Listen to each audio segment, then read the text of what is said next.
Balcheroiv, Goody Parky, Crahur, Tullochmore Inu, Erin Canis, Pell, Lean, Emmert, Fehehain, Idern Fireen, Leash, August Irvi.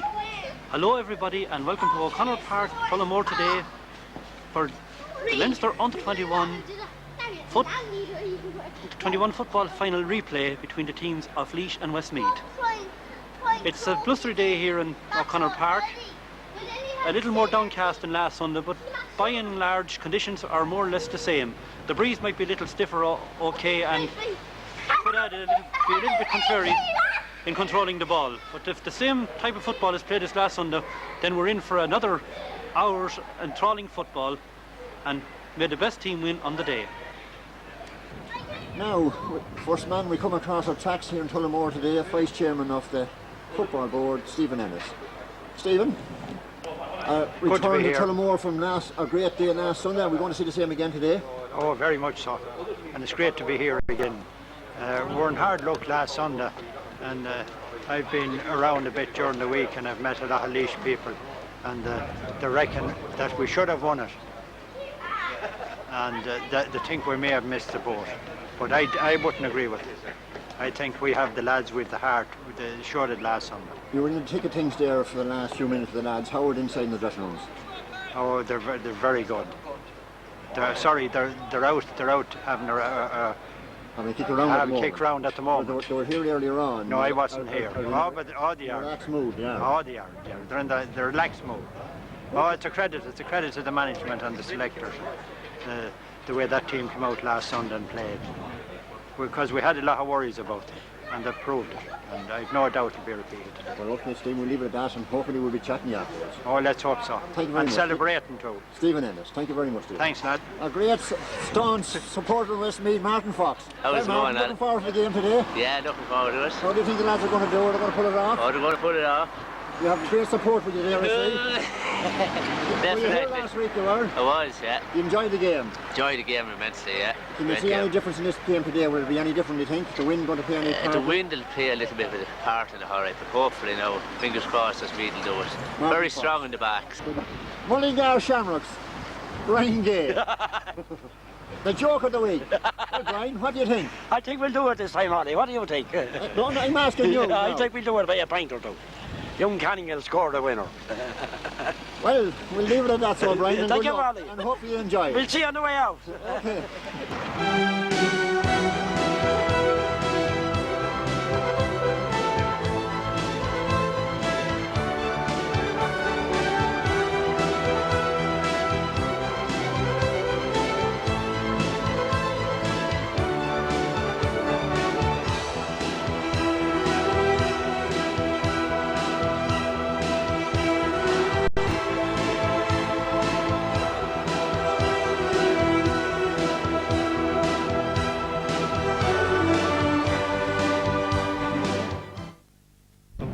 Secretary of Westmeath Football Board, Tommy Glennon.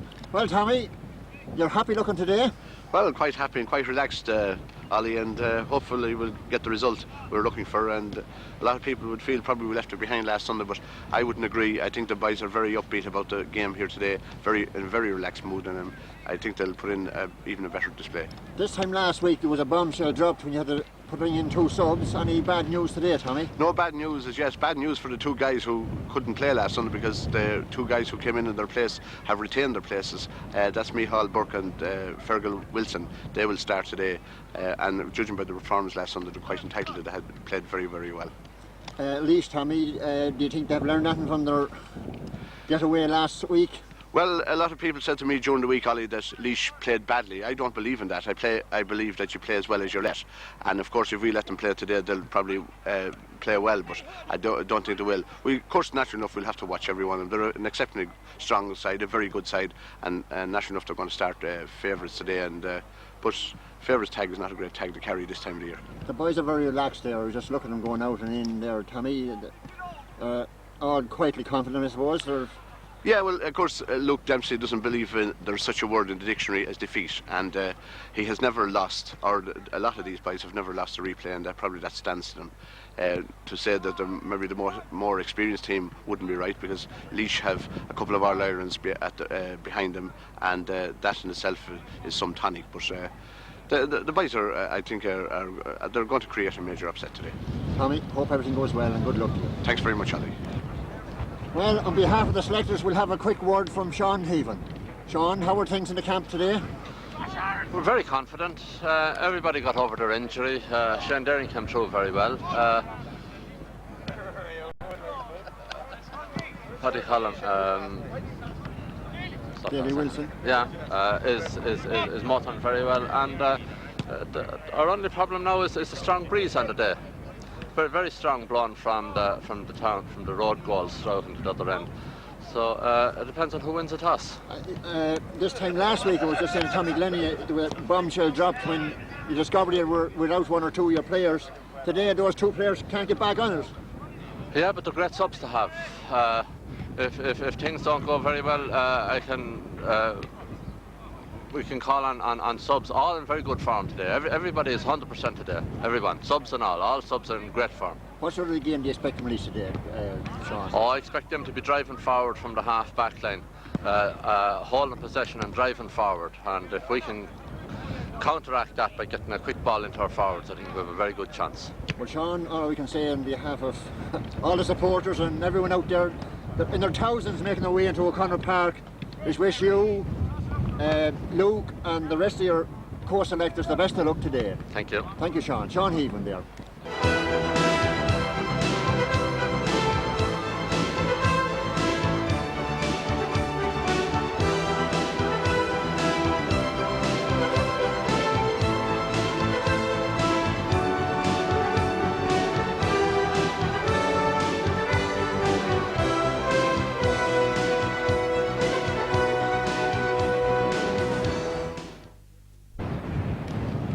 Well, now we have a man, needs no introduction, selector with Laois, under 21s, John Dalton. Well, John, looking forward to another ding-dong. Looking forward to it, certainly am, yes. How are the lads shaping up? Sure, not too bad. A couple of injuries from last Sunday, but sure, we have to depend on our substitutes. That's the strength of our team, I suppose, is to have lads to come on to replace them. Yeah. Great game last week. Yeah, well, I missed last week's game. I was in Cape Town in South Africa, of all places. Well, a bit of a change here today with the wind blowing. So I was saying to the lads that thanks for hanging on and giving me a chance to see them in this Leinster final. I thought I was going to miss the Leinster final, but they gave me a second chance. Well, the lads had all the injury worries are cleared up, or if you still... Well, we have a couple of changes on the team. We have a couple of lads not able to start today, carrying injuries. Yeah. What sort of game do you expect from Westmeath today? Well, sure, we know down through the last few years that we've got very hard games. Sure, going back to '95 when we had that marvellous 3-game saga when they got on top in the finish in the minor, and since then, like, we know what to expect from Westmeath. It'll be a tough game. Wind conditions is going to make it a game of, it won't be that much flowing football played. I'd say it's going to be a game of good, hard battle and hard graft it's going to take to win the match. We won't ask you for a prediction, John, only hopefully whichever team wins it, it'll be a fair and sporting game. Well, that's all we hope for, and may the best team win. John Dalton, thank you very much for your time, John. Thank you. Well, a man getting plenty of fluids into himself. Yeah, have to. Well, now it's a bit dry, Ollie. Were you happy out there the way things are going? Delighted, the lads are in great form. Aidan and David spoke there just to all the lads, and I just hope for their sake that they all play to the way that they're able to play. I said last Sunday, the fierce breeze today, Ollie, is going to really be a game of two halves, I imagine, with that wind blowing down the field. But all I ask the lads is that they play out of their skins. Last Sunday we had to make 2 substitutions, that was because of injury. What sort of game do you expect from Laois today, Luke? I expect, same as last, not giving you a short answer, Ollie, the same as last Sunday. Laois are going to go in hard, and the arrogance that we have to break down. As I said on the radio, the seniors have been sacrificed for this under-21 team to go on and win in All-Ireland. So I expect a tough, hard game, Ollie, to go to the wire. Well, Liam, Luke, you've only a few minutes to throw in, so all we can say is that good luck, and hopefully we'll be having a good chat afterwards. Thanks very much, Ollie. Luke Dempsey there. Thanks, Luke.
On the right half back, number 5, Niall Collins. Centre back, 6, Derry Bernard.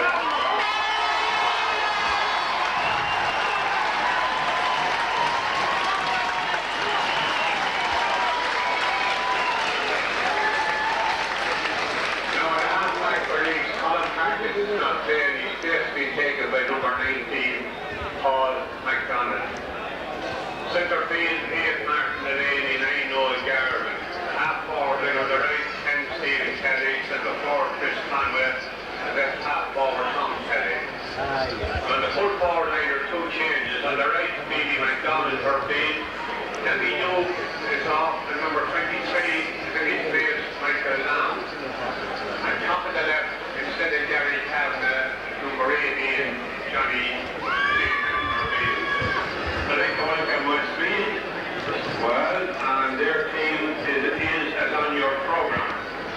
In goal, Colin Mullen, right full-back Paul Mullen, full-back James Galvin, and left full-back Fergal Murray. On a half-back line on the right, Brian Lambden, centre-back Aidan Kenny Captain, and left half-back number 7, Michael Burke. Centre field in Kevin Burke, 9, David O'Shaughnessy. On a half forward line on the right, Ken Shane Deering. Centre forward, Fergal Wilson. And left half forward, Richie Brown. On the full forward line on the right, Joe Fallock. Centre forward is Mike Skells. And top of the left is Des Dolan. Well, all is almost now in readiness for the start of this Leinster Under-21 football replay between Laois and Westmeath. Without further ado, we'll give you the line out. First of all, Westmeath, who line out has selected. In goals, Cathal Mullen. The full back line, Paul Mullen, James Galvin and Fergal Murray. Half backs, Brian Lambden, Aidan Canning, who captains the team, and Michael Burke. Centre of the field, Kevin Burke, David O'Shaughnessy. Half forward, Shane Deering, Fergal Wilson, Richie Brown. And the full forward line, Joe Fallon, Michael Innes and Des Dolan. And now the Laois team, who shows a number of changes. We'll sort them out as the game goes along, but right, what we have here is Robert Darby, his full-backs, John Paul Kehoe, Kevin Fitzpatrick, Joe Higgins. Half-backs, Niall Collins, Derek Conroy and Paul MacDonald. Paul wears the number 19 shirt. Centre of the field, Martin Delaney with the captains the team and Noel Garvin. And the half-forward line, as we were given it, is Mick Lamb wearing number 23, Stephen Kelly number 10 and Tom Kelly number 12. And the full forward line, Brian MacDonald wearing 13, Chris Conway wearing 14 and John Behan wearing number 18. Referee for the game is once again Seamus McCormack, who's down there now getting his photographs taken. More or less the same type of a day as last Sunday, a little breezier maybe and with the wind a little more contrary, but by and large the day is remaining dry even though the sky is overcast at present. There was a little more sunshine last Sunday. The crowd looks similar in size to last Sunday, maybe a little bigger, but not a hell of a lot, not the crowd we were predicting, because there's still plenty of room on the hill over there. But it must be said that people are still streaming in through the turnstiles. Music now being played by the Knights of Malta band from Tullamore, the only Knights of Malta band in the country. Tullamore pitch as usual looking immaculate. Martin Delaney and Aidan Canning shake hands with the officials in the centre of the field as they prepare for the throw-in or for the toss to see which way they'll play. So now Seamus McCormack's word tosses the coin. Who calls? And it looks as if Martin Delaney has won the toss and decided he's gone up to have a chat with his players. Could they be playing against the breeze in the first half? I don't know what signal Martin gave, or maybe he's been playing with it. Martin goes in and has a chat with the lads anyway. And the public address calling the teams for the parade as the substitutes warm up. There's an addition to the Westmeath line-out. Keith Chanley is in at number 25 on the line-out. So the Downs clubman who started the year in great form until an unfortunate injury is now back in the reckoning for a place once again. John Brennan with number 18 on his back going across towards the dugout. John, who was to play last week and selected line-out, missed out through injury, and so well did the 15 performing that day that the original 15 has been retained. Shane Deering, who was injured in the game, has recovered, and Westmeath fans are very thankful for that fact. There's Joe Fallon. There's a few positional switches on the team, all right. Joe Fallon has gone into the corner and switched places with Ian Deering. So now both teams going to their huddle. As in comes their mentors with last minute's word of advice. Seamus McCormack indicating to the teams to move into the parade. Laois are doing so. Westmeath are still in the little group.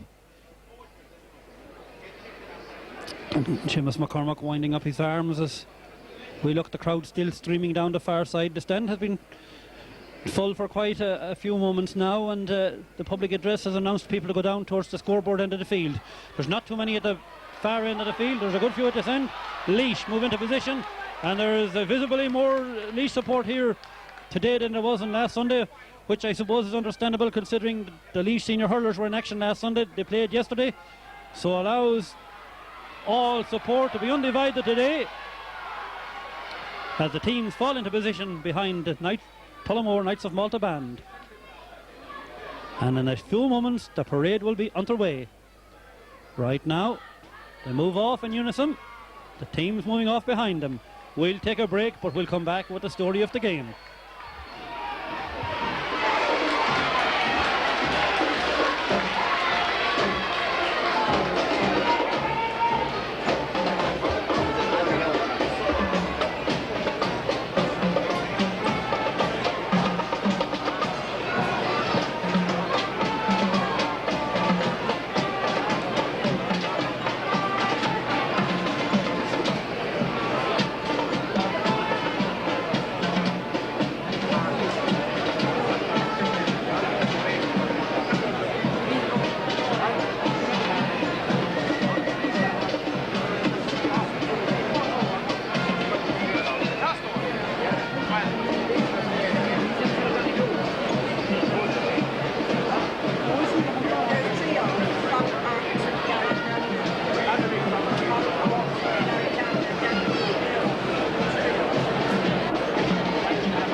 Until he's in there, right? That's grand, please.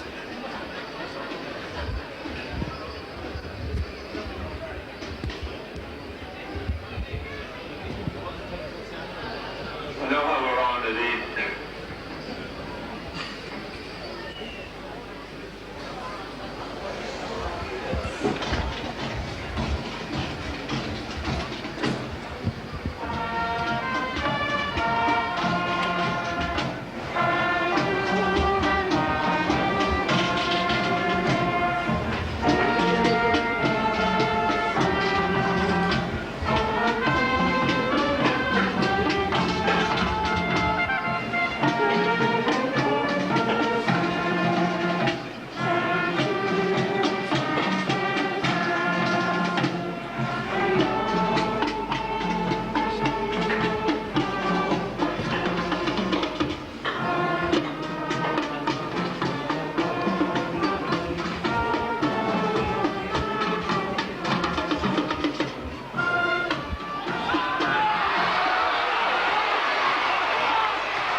Well, the preliminaries are now almost at an end as the Knights of Malta band makes its way off the pitch. Westmeath play from left to right with the breeze in the first half. Laois playing into the breeze, and these young men all must know one another very well now, and indeed Seamus McCormack should be invited to a lot of their weddings because he's refereed more games at Westmeath and Laois down through the years, but minor and under 21 level than I think any other referee in the country. Now Seamus puts his ball down on the ground as Luke Dempsey and Gabriel Lawler, the respective managers, move to the dugouts. They have a team of selectors along with them, but no doubt they got plenty of advice during the week. There's changes on the Laois team. Up goes the ball, the game is on. David O'Shaughnessy breaks the ball down. He gives it down to Kevin Burke. Kevin gets the ball back to his captain Aidan Canning, and Aidan coming now right foot at the far side of the field down there. He's looking for Desi. Desi has it now outside the 45-metre line, getting up, give the ball back into his centre half forward, moving through there with the ball now, driving the ball in. A great ball in there to Kevin Burke. Kevin falls with more. Fergal Wilson putting the ball into Kevin. Down goes Kevin again, gets the ball back out. Kevin still has it. Fergal Wilson has it. Fergal giving the ball back out the field to David O'Shaughnessy. High kick from David. The kick is blocked down, however. Back it breaks there to Joe Fallon, or to Desi. Desi is grounded. Down he goes inside the 45-metre line. It's a free in for Westmeath, which Desi will take himself. I would imagine no, Desi's leaving the ball. And Joe Fallon is coming out. It's a long ways out. Joe with the number 13 in his back. His father hurled with Galway. Joe is fairly handy with the come on also with Southern Gales. As back steps Joe to take the kick, the Athlone clubman. Backing towards us here now on the stand and looks in at the goals. Taking his time. It's an overcast day. The ball is curling high in the breeze. It's dropping up high but gone out over the end line and out wide. So the first wide of the game goes to Westmeath in the opening stages of the game. Joe Fallon going back to his position. Seamus McCormack reversing back to the midfield area. Looks down the field to see what's going on. There's nothing going on anywhere. Everyone is interested in the game. The kick out will come now very shortly, and it's on its way from Robert Burke. Down it breaks for Kevin Burke, knocks it down to Richie Brown. Richie, a diagonal ball into the middle. Oh, well taken by full back in there, Kevin Fitzpatrick. Up the field he comes. Laois are weathering the early storm. Down the field comes the ball from the man, but it's well read, and now comes Paul Mullen, giving the ball to his centre half forward to Fergal Wilson. Fergal giving it to David Shaughnessy. David picking up at the ground, hand passing the ball through to Desi. Desi thought about a quick shot, changes his mind. Then a left footed kick from Desi. The ball is curling in the breeze. Will it curl in enough? In it goes out, comes goalkeeper Robert Darby. Robert is fouled. It's a free out for Laois. Westmeath applying early pressure, but so far no scores coming. The ball is placed by Robert for the kick out, just outside the small parallelogram. Back he goes to take the kick. Mick Burke, the red-headed Mick with the number 5 in his back here in front of us. Here comes the ball travelling down the field. Up they go. Noel Garvin reaches high, knocked away by David Shaughnessy to Shane Deering. Shane out the side of the field to Mick Burke. Mick has the ball now. A right footed kick from Mick, dropping it in, but not far enough. Oh, it's punched down, slapped it by the goalie. That one was going into the top corner.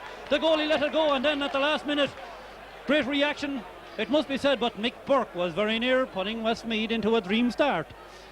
It's a 45 for Westmeath, which will be taken by Joe Fallon. Joe taking the ball. Brian Lambden, my mistake, Brian Lambden. Mick Burke is on the far side of the field. Brian Lambden, my apologies to you, Brian.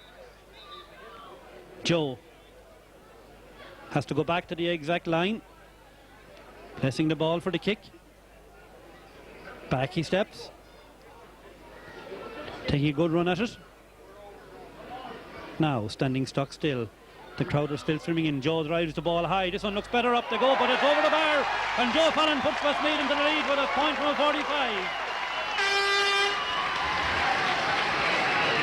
After a great shot by Brian Lambden. Now the ball is placed for the kick out. Fergal Wilson moving to cover the midfield area as Robert Darby steps back to take the kick. Here comes Robert now, driving the ball low into the breeze. Up to go. Noel Garvin goes for it, but it's taken by the man with the number 12, Tom Kelly. Tom is through 2 Westmeath players on the ground. Tom gets the ball through. Here's danger here now with Chris Conway in front of the goals, right footed. In goes Chris, but out comes Cathal Mullen. Long arms reaching to the sky, grabbing the ball, gives it out to James Galvin to his full back. James comes and then right footed down the field comes the ball, but out over the sideline. It's a line ball for Laois. There goes Johnny Behan, the man with the number 18, thought about it but he won't take it. He leaves it back, and here comes the line ball now into the centre. It comes very quickly in, picked up there by the man with the number 13, Bino putting the ball through. Laois trying to put it in, but in it goes once again to Cathal Mullen. Cathal coming out, giving the ball, and here comes Westmeath on the counter. Driven way down the field by Kevin Burke. It's a good ball to Joe Fallon. Joe keeps his composure, turns his man, away goes Joe on a solo run. Then he hand pass through towards Shane. Shane has the ball. Down goes Shane, he gets the ball in his hand, however. There's no one available. Down he goes to the ground. It's a free in for Westmeath. Well, Shane made the most of it. It was a foul, okay, but Shane left the referee in no doubt if he was getting hard to make up his mind. And back comes Joe Fallon. Joe to take the kick. He's placing it on the ground. It's very near the sideline. It's about 10 metres in from the sideline, and it's about 30 metres from the goals. Joe looks in. It's a very contrary breeze. Joe's curling the ball. It won't curl enough, however, but it's kept in play, however. Breaks down there. Ball breaks out now. And the man with the number 12 on his back to Richie Brown, and Richie puts the ball over the bar, and Westmeath go into a 2-point lead.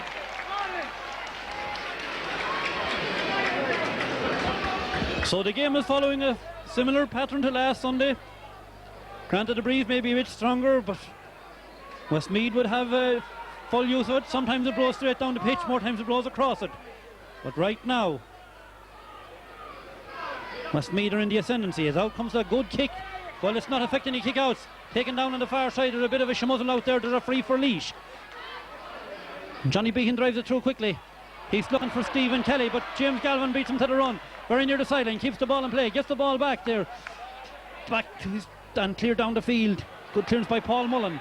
But while the intention was good, the execution wasn't up the best because the ball goes over the line. It's a line ball for Laois. Laois beginning together again. Here comes the kick, high. In it goes. Taken in front of the goal by Stephen Kelly. Stephen is on the ground, and it's a free in for Laois. Stephen Kelly. Stephen is fouled, so it's a free in for Laois. Stephen moving back now. He's kicking the ball out of his hand. Up he comes to just put the minimum between them. Stephen high, left footed, and over the bar. 1 point of difference now with Stephen Kelly getting a point for Laois. Stephen, who's operating at full forward, Chris Conway at centre half forward. I mistakenly mixed them up earlier on. My apologies to both young players. As back goes Cathal Mullen from the Gerry Castle club, and there's no mistaken call. Tall, rangy midfield out. It goes to the middle of the field. It's knocked down there on the Laois side again. Picked up by Martin Delaney. Martin turning around. The ball is knocked over his hand towards Noel Garvin, but it's an illegal tackle, says Seamus McCormack, so it's a free for Laois on the 65-metre line, taken by Martin Delaney across this side of the field. He picks out Johnny Behan, and Johnny, a right-footed screwing kick towards the far side, backs and forwards underneath it. It's man with the number 23 goes for the ball, but that's Mick Lamb, but Seamus McCormack judged Mick to have done a little bit of pushing before the ball arrived, so it's a free for Westmeath, which will be taken by James Galvin. Is going to take it, is he? He is out of the hand. Up he comes. Right footed, driving it way down the field. Oh, it's a great kick. Johnny Behan just back, but Richie Brown takes the ball down. Gets it ahead a second attempt. He's been challenged out there. Goes to ground, gets the ball back to David Shaughnessy. David launches a good kick in towards Desi. Desi takes the ball on in front of him. Been held off the ball. Knocks it back, however. And then a boot goes in. It's a free out for Laois. Left down there by Derek Conroy, and here comes Johnny Behan with it. On the field it goes. Westmeath moving. Paul Mullen out. Gets the loose ball to David O'Shaughnessy, driving it down the field. There's no one in there, however. It's taken in the corner by the young man with the number 4 in his back, I think it was. That's Joe Higgins. Out the field it comes. A little bit of a scramble out there. It's picked up by Richie. Richie is fouled. It's a free for Westmeath on the far side of the field. Desi will take it. It's inside the 45-metre line. Seamus McCormack keeping right up with play in the early stage as well. As I've said, these two young teams know one another very, very well indeed, and Seamus McCormack knows both of them intimately. So back goes Des to take the kick, and all hands congregating round the goals at the lower end of the field, away from the town that is. And here comes the kick from Des now. Drives it not real high, but doesn't just get the right angle on it, and the ball goes out over the end line and out wide. Des just seems to be pulling the leg a little bit as he goes back into his position. And the ball is placed for the kick out. Back goes Robert Darby to take the kick. Up comes Robert now, driving the ball to the far side of the field, the 45-metre line. Punched on there by the young man with the number 2 on his back. It's John Paul Kehoe, but it's out over the line. It's a line ball for Westmeath, which will be taken by Aidan Canning. It's just almost on the 45-metre line, just outside it. Here come, taken by Aidan quickly into Richie Brown. Richie, a high curling ball in the breeze, but out over the end line once again. The wide's mounting up a little bit now.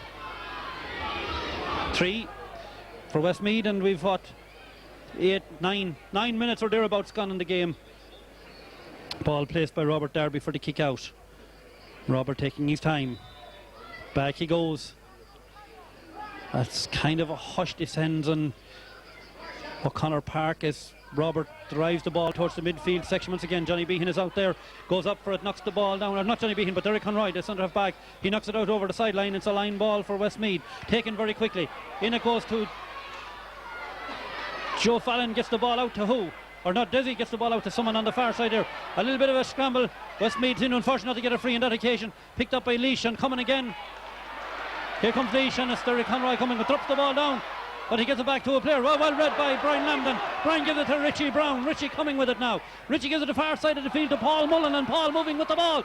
Charging inside 2 men. Across he comes, gives it to his number 10, and it's a free in for Westmeath as down goes Shane Deering. Head over heels on the ground, Shane goes. And Shane has a fairly hefty bandage on his tie and wouldn't do for too many belts there. And indeed, I think Laois were, I don't know, testing the texture of the bandage or the series of the complaint. But now the ball is placed by Desi for a free for Westmeath. It's about 42 metres out and it's a little more central than the last one. The breeze is more or less in his back, but it, as he kicks it, it comes across and gets the ball at a sort of a side angle. Desi replaces the ball, back he goes. Ewan McCormick with a maroon top on him there, his hands behind his back, but no doubt he's not feeling as calm as he looks. Desi composes himself. Up he comes now. Gets onto it, not high again, it breaks in front of the goal zone, it's punched on there, and by Michael Ennis to Joe Fallon. The ball is in the back of the net. The ball is in the back of the net. Joe Fallon. Michael Ennis punched it on, and Joe Fallon met it. And Westmeath are going into a 4-point lead. It might be a bit of the look variety, but nevertheless, Laois wouldn't complain with a goal or two they got last week. So the things balances out, and Joe Fallon moves back, and the Westmeath fans begin to cheer as the ball comes high out again to the middle of the field, punched down there, taken by Fergal Wilson, trying to go through his man. He's away on a run now, far side of the field, holding it up, trying to get into the centre. Down he goes, a free in for Westmeath. Laois claim total innocence, but now Aidan Canning would be better advised to go back to his own sector of the field before he loses the free, because Seamus McCormick is still adamant. And now Seamus brings the ball up, and this leaves things a little handier. It's 25 metres out now, where originally it was at least 35.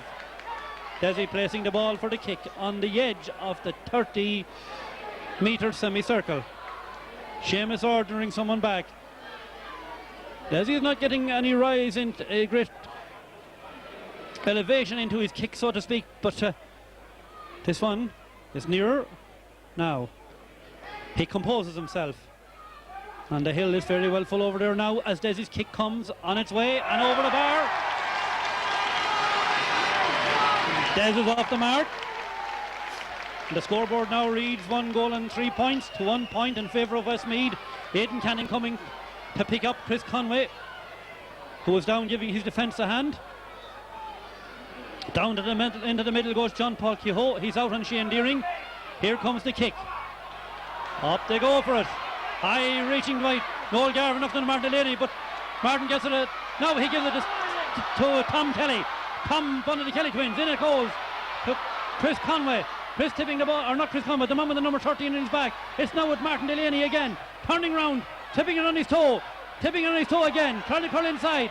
Across it comes to the man with the number 13, but it's supposed to be a foul there. No, it's the referee. The ball is picked up by Kevin Burke. That was Brian McDonald, who was on the received the rough treatment. Now there's a scrum, and it looks like a scrum in every aspect. And Seamus McCormick called for the ball to throw it in. Bino McDonald is there. Kevin Burke is there, but it looks like Noel Garvin is moving in also. David O'Shaughnessy is on the Westmeath side. Up they go for it. David takes the ball down, shields the ball beautifully, gets the free, takes the free kick quickly, but down on the ground goes Joe Fallon just at the wrong time.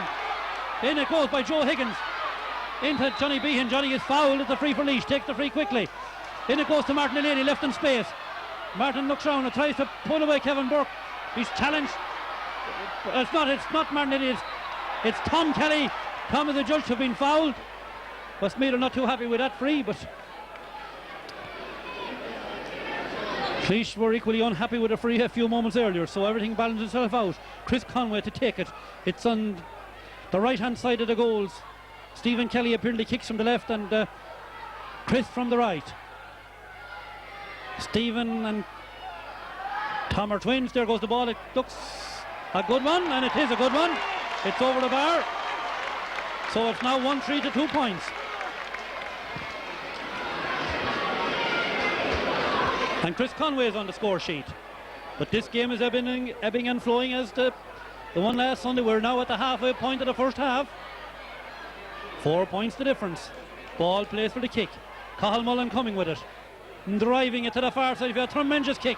Up they go for it. Noel Garvin goes for it. But David O'Shaughnessy keeps running. Picks up the ball and punts it high towards Desi. Desi takes the ball down. Doesn't hold it. It breaks out there to Fergal Wilson. Fergal fires the ball into Joe Fallon on the wrong side of the field for Joe. But he fires the ball up into the air. It's going to drop high. Up they go over the bar. The ball goes wide. Well, the goalie looks straight up, but the umpire waves it wide. So it's fourth wide for Westmeath. Fourth wide for Westmeath. No one complains. There goes the kick. Here comes the kick now. Robert to this side of the field. The 45-metre line. The breeze getting up. They go for it. Punched down by Kevin Burke. Knocked down by Shane Deering. But back there goes Johnny Behan. Goes to ground. Gives it back to his full back. To Kevin Fitzpatrick. Out comes Kevin with the ball now. Challenged all the way by Michael Ennis. Gets out the far side. There's a Laois man over there. Turning inside now. It's the man with the number 5 in his back, Neil Collins. But he gives the ball away to Shane Deering. Shane gives the ball out. No, he gives it to himself. No, he hand pass up and gives it back to Richie Brown. Richie hopped the ball and then gives it to Fergal Wilson. Fergal a left footed kick, but out over the end line and out wide. And no doubt there can be a little bit of a worry about some of the kicks from Westmeath because they're all carrying to the one side. Admittedly, the breeze is very strong. We looked at the time in about 16 minutes scored, thereabouts gone in the first half. My timing was like somebody kicking it just bang on. So here comes the ball, out the gopher. Punched down by Shane Deering again, but illegally, said the referee, so it's a free for Laois, which will be taken by Joe Higgins. No, Joe won't take it. He leaves it to Derek Conroy. Derek going back now, and here, not taking the kick now. Driving into this high down the middle. They go up the gopher. Knocked down by Paul Mullen. Down it comes. Down on the ground goes Brian Lambden. Takes too much of out for the referee. And brings the ball up. Brian throwing the ball away. Well, as I said, all these lads know one another well, and they should know the referee also. Martin Delaney will take the kick now eventually. Drives it low into the corner. Picked up there by Bino, heading towards the goal. Faced up by Fergal Murray. Sells the dummy, and then a lovely kick from Bino. It's going to drop out the far side of the large parallelogram. And Westmeath Fist gets to it. It's very near the end sideline. It's gone over the sideline. It's a line ball for Laois. Across goes Stephen Kelly to take the line ball. Breeze very, very strong indeed. Laois will be very happy if the score remains as it is. Indeed, in it goes quickly. Picked up by the man Mick Lamb. Mick goes down on the ball, but the ball is put out by a West. But it's a Laois foot that gets to it. It's a Westmeath line ball. Mick Burke goes over to take a swig out of the bottle before going back to take the line ball himself. I think he will take it. Or will he? Taking his time, putting on his glove. It's on the 20-metre line. Well, it's outside it now, a fair few paces. Here comes the kick. Up goes Kevin Burke, he's robbed. But the ball breaks down to Aidan Canning. Aidan is fouled. Referee calling Aidan back. Oh, he wants to get an autograph. And it's not an autograph of an admirer. No, he just notes Noel Garvin's number. And here comes Aidan Canning with the kick. This side of the field is going to hop. Taken by Des. Des turns his man. Turns round. A right-footed kick from Des. It's a great-looking ball from Des. The ball is over the bar. A lovely point from Des Dolan.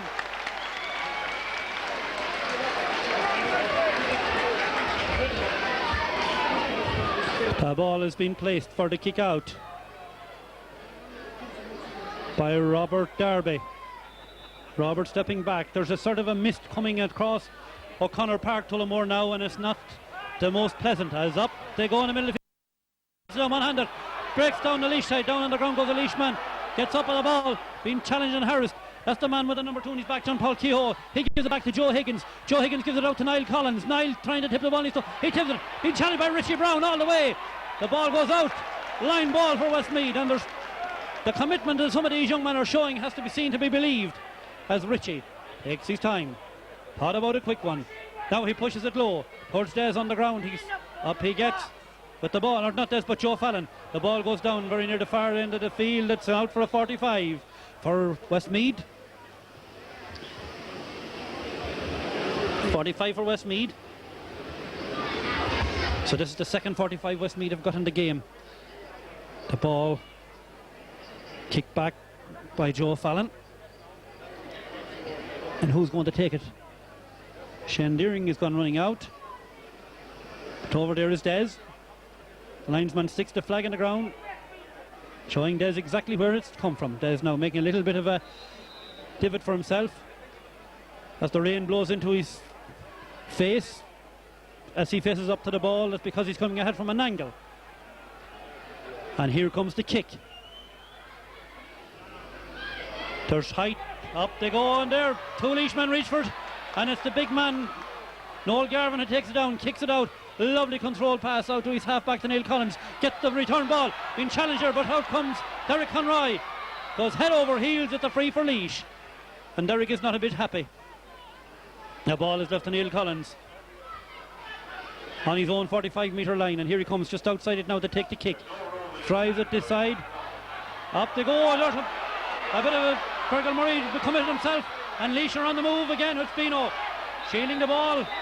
And well, Bino Candimas are looking to get that free. He takes it very quickly. In it goes. But taken down there and out. And a Westmeath player goes to ground, and the referee is going to hold up the game. He caught the man. Not Fergal Murray. Is it Paul Mullen? Paul Mullen goes to Paul, who had a tremendous game the last day. And Noel Garvin is on very thin ice. He had his number noted. He has his name taken. In goes Seamus McCormack. There's help called in for Fergal Murray.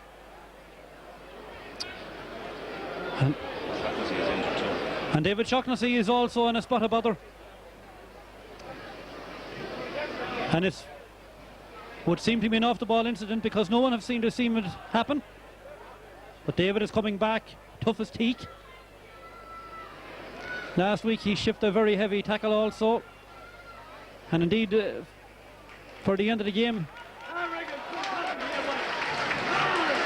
wasn't the best performance. Carl Mullen takes the kick very quickly to Brian Lambden.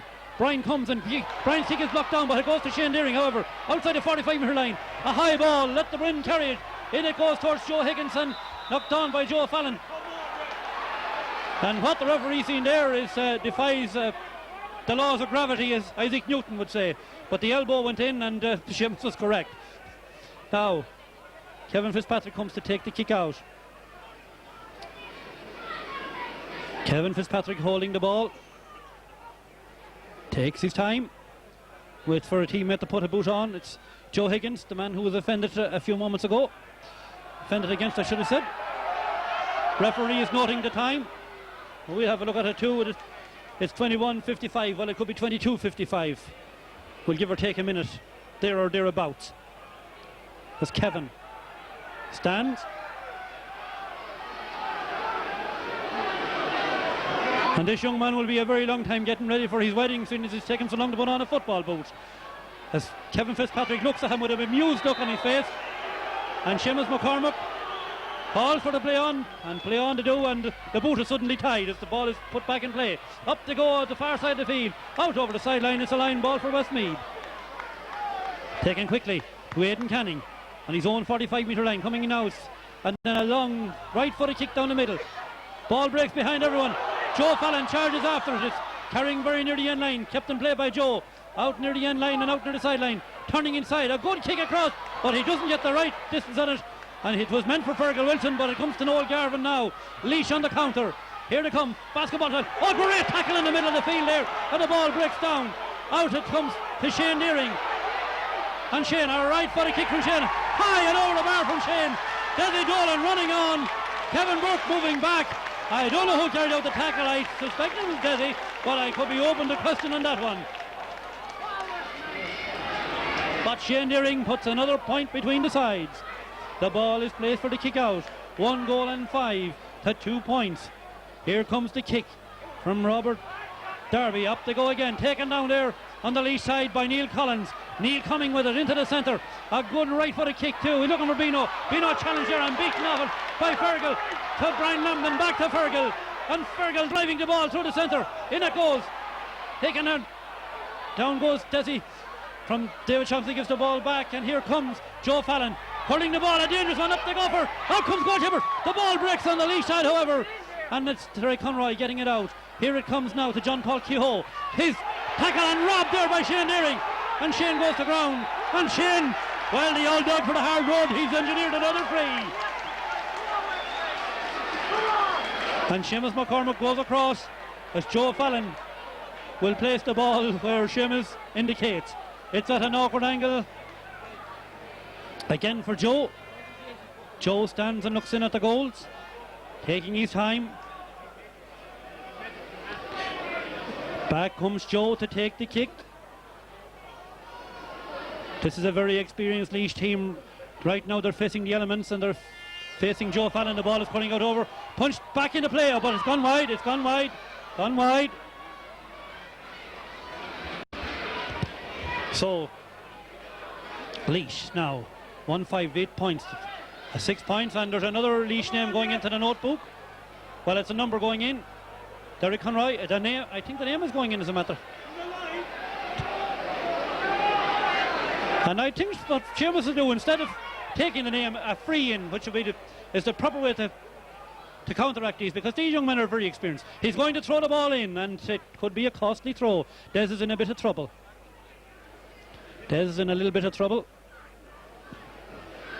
but he seems to be okay. No, Seamus isn't throwing the ball in. The ball was wide, it was out of play, and I think the rule will have to be changed that when a ball goes out of play and a man strikes, penalise him from where near enough to where the indiscretion took place. Up they go in the middle of the field again. It's punched down there, it's on the Laois side. It's gone out, it's off a Laois hand. That was Mick Lamb, who was the last to touch it. And the line ball comes to Westmeath and comes very quickly. Down goes Desi, but the ball breaks inside. Picked up by Joe. Joe turning to make an angle for himself. Roundabout he goes and swings again. Too much out of the ball, and it's a free out for Westmeath. Well, I suppose when Joe looked round him, he could have passed, hand passed it, but there was no one near him. He thought he was that bit far out of goals, and a few little mistakes maybe creeping in, but Joe goes back to his position. The ball is placed for the kick. 26-13. It was at about this juncture last week that the disaster started for Westmeath as the ball breaks down on the far side of the field. Picked up out there by the man with a number 13, or not number 13, number 15, put into the corner. Well, in what number he was, I'll sort him out after. It was Mick Lamb with number 23. The ball is out. It's a line ball for Westmeath, which will be taken by James Galvin and floating it down the field again. Up to go straight there to Johnny Beaton. Johnny very near the sideline, gets his kick in, however. A good kick under pressure. Back goes James Galvin, but it's out over the line again. Another line ball for Westmeath on the far side of the field. We're moving. Here comes the kick now. Not the best of kicks ball. It's got to David Chauncey. David has robbed over. Gets the ball back to Mick Burke. Mick tries to keep the ball along the ground, but he just succeeds in finding Johnny Behan. Johnny comes and gives it in now to Derek Conroy, but the ball breaks to Kevin Burke. Chipped the heavy tackle, but gets the kick out. Down the centre. A boot goes in and down goes Kevin. And there could be someone going to the sideline, I would imagine. Derek Conroy is on very thin ice. He's explaining to Seamus McCormick what happened. Seamus is checking his watch, and he can count himself very, very lucky to get away with that tackle, because we know there's tackle in the heat of battle, but that was after the ball going. Aidan Canning leaves down the ball as Kevin Burke has been attended to. Luke is out there and Liam Corcoran is The medical man in charge there, Dr. There goes across from Aidan, across to Mick Burke into the corner, too far ahead of everyone, out over the end line and out wide. The wides are mounting up, but there's a little bit of frustration setting into Laois, and another score for Westmeath before the break, assuming of course Laois don't do likewise, and we could be in for an interesting second half.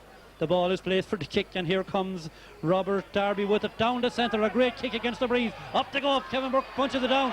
It breaks to Brian Lambden. Brian gets his kick across towards Joe Fallon. The ball skids in the slippery surface. It's very near the sideline. It's gone over the sideline. It's a line ball for Laois. Everyone comes back to their positions very quickly. Out there is John Paul Kehoe to take the kick, driving it left footed. Joe Higgins, but it only succeeds in fighting Aidan Canning. Aidan gets the ball now, gives it to Paul Mullen. Paul hand passes it to David O'Shaughnessy. David hand passes it in to Fergal Wilson. Fergal into Shane Deering. Shane gives it now to Desi. A chip from Desi. High from Desi and over the bar from Desi. And Desi gets his third point of the game. 1 to date. That's 1 goal and 6 to 2 points. We're now moving into the last minute of actual playing time in the first half. And Desi putting a bit of daylight between the sides. Here comes the kick. Up they go in the middle of the field. Up goes David Shawsey, punches it down, but it breaks to Noel Garvin. Trying to get away from his man, tipping him on his toe, trying to come through. This could be danger for Westmeath now. It's with Tom Kelly. Tom gives the ball back to Martin Delaney. Down goes Martin. Kevin Burke is the offender. Ball is left down. Who will take the kick? No one going to take it as of yet. Up comes John Paul Kehoe, but Chris Conway will take it. Chris is looking at the goals. He's about 35 metres out, and he's fairly central, a little bit, well, maybe 10 metres to the left of the goals, or the goals to his right. As we look in, here comes Chris now, hurling the ball. Does he curl it enough? They go in for it. The ball is punched down. There goes the half-time whistle, and the Westmeath go in off the field at half-time, leading on a scoreline of 1-7 to 2 points. It's all to play for in the second half because there's a very strong breeze. But the way Westmeath are playing as in the first 30 minutes, Laois will want to get more committed, and no doubt Laois have been disrupted by a few positional changes and indeed changes in personnel before the game. But they have a strong panel. They've been in 3 All-Ireland minor finals. They've been in an All-Ireland Under-21 final. They know what's required. Westmeath, despite the fact they won the minor in 1995, a lot of these lads on the panel today are new. We'll take a break. First of all, we won't take a break. We'll have a chat with Tom Farrell. Tom, your thoughts in the first half? We're doing very well. We probably maybe should have another 2 or 3 scores in the ball, but the wind is very strong. I think if our backs keep playing the way they're playing, I think they will win the game. We're doing very well at midfield as well, and if we get a few early scores second half, I think we're on our way. Thank you, Tom. We'll be back here during the second half. We'll take a break for now. We'll be back in a few moments.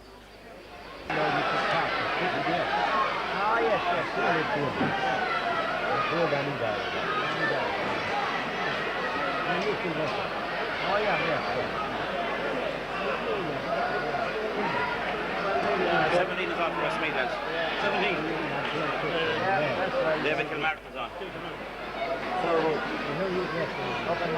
Mick Burke, straight switch, is it? Yeah, Mick Burke is on. Falcha Rovereach, welcome back everybody to the second half of the Leinster Under-21 football final replay between the teams of Westmeath and Laois. The score at half time, Westmeath 1 goal and 6 points, or 9 points. Laois 2 points, 7 points the difference. But Westmeath have to face the elements in the second half. There's one switch in the teams. David Kilmartin from Curzon Kinnegad is in for Westmeath in place of Mick Burke, and right now as the ball is thrown in, Kevin Burke is fouled. It's a free for Westmeath, which will be taken by Aidan Canning. Down the centre go. It's not Micheál Burke is there, my mistake. Micheál Burke is still there. Brian Lambden is the man who's gone. I've mixed the 2 young men up at the start of the first half. Again, I mixed them up as the ball comes down the field from a Laois clearance. Very high ball, hopping. Where's it going to hop? It's hopped on the Laois side, is it?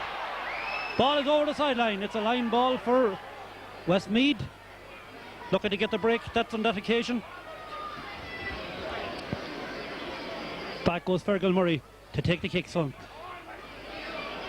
David Kilmartin in, and Brian Lambden off, up to go, knocked down there by David O'Shaughnessy. Can't control it. The ball goes over the sideline. It's a line ball for Laois.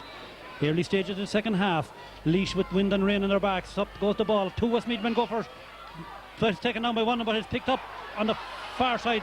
Leishman going to ground. Free in for Laois. David O'Shaughnessy standing over the man. Make sure that no quick one, but judging by the way he's getting to his feet, Tom Kelly is the man who is down. And Chris Conway is the man entrusted with the free kick. Chris now inside the 45-metre line. Back goes Kevin Burke to take up a position. There goes the kick from Chris. It looks a good one. It's high, it's over the bar. Laois are starting good. 1 minute and 28 seconds gone. Chris with his second point of the game so far. Cathal Mullen taking his time with the kick out, placing the ball on the 20-metre line. We look round at any more changes. Well, Desi Dolan is then full forward and Michael Ennis in the corner. That's the way they normally play. It's not just strictly to numbers. Referee Seamus McCormack is not too happy. There's something going on the far side of the field. Linesman calling Seamus' attention. Seamus going across. See what the problem is.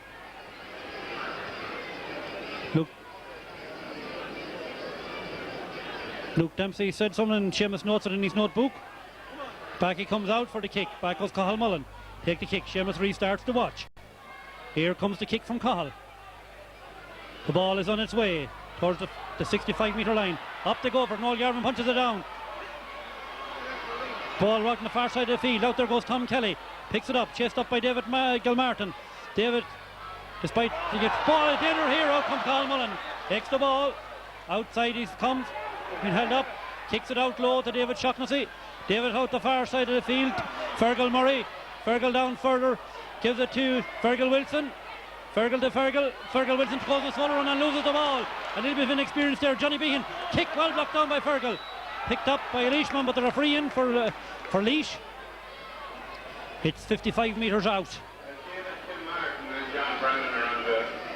John Brennan is also in the Westmeath team. We'll see who has gone off in his place now in a moment.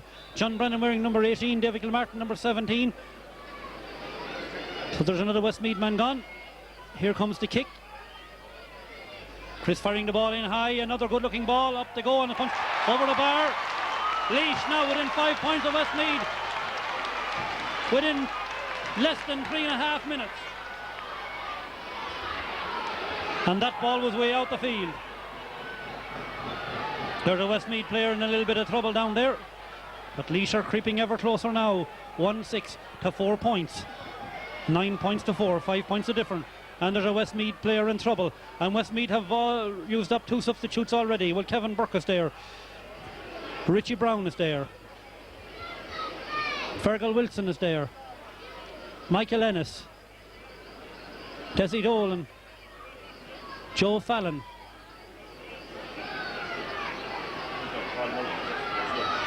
Paul Mullen is a man who is injured, and Paul was having a very good game. Aidan Canning is also there. Shane Deering. Is Shane Deering gone? Shane seems to be the man who's gone. So out comes the ball again. Up they go in the middle of the field again. Noel Garvin punching it down. Leisure and buoyant mode at this stage. Picked up by Chris Conway. Goes to ground. Challenged by Paul Mullen. Back he gets. Trying to down Paul. Getting inside. Hopping the ball. He's going through. Danger here. Across to Tom Kelly. Thomas got too much out of the ball. It's a free out for Westmeath. But suddenly there's a big change in the attitude of the game. Westmeath, who would enjoy the lion's share in the first half, are now on the offensive, or on the defensive rather. Aidan Canning, team captain, on the 45-metre line to try and get Westmeath going again, taking his time, driving the ball right foot high, but it's taken down there by the number 2, John Paul Keogh. Oh, John Paul walks into a terrible tackle from Kevin Burke. A terrible tackle from Kevin. John Paul goes down. Well, it wasn't intentional, but Kevin could be in a little bit of trouble with the referee. No, he's not, is he? Seamus McCormack is waiting. He's calling Kevin now. Kevin is explaining exactly what happened. But it was Kevin had committed himself. It was nothing malicious, but it was a terrible tackle all the same. Not too nice to be on the receiving end of it. As 2 Laois substitutes warm up. Laois now still attending to him. John Paul. Desi Dolan stands. Kevin Fitzpatrick has a word round Kevin Burke moving back to his position, followed by Martin Delaney. Johnny Behan moving down. And they're coming in with a blanket and a stretcher, and this is not a pleasant sight by any manner of means. As David O'Shaughnessy moves back to his position. And Colin Parkinson is getting ready to come into the game. Whether Colin is fit or not remains to be seen. But here comes Colin in. And John Paul Keogh is going off. And this can be nothing but a plus for Laois, with the fact that Colin Parkinson is fit to play. And I'm not mean to, well, no, he's not. John Paul Keogh is back up on his feet.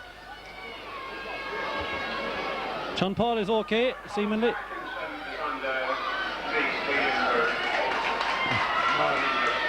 Colin Parkinson, number 7, is on. He's going back towards the sideline, so he's not on as of yet. Colin Parkinson has gone back. John Paul Keogh looks to take the free kick himself. Noel Garvin takes it over, looking for Martin Delaney. The ball skids in the ground and down goes Fergal Murray. Takes the ball out over the line. It's a line ball for Westmeath. I thought Fergal took it out, but Fergal was happy enough that he didn't. The ball is given back now to Fergal. Fergal going back. Try and launch an attack to get Westmeath on the move again. Here comes Fergal into the centre, but right there is Chris Conway.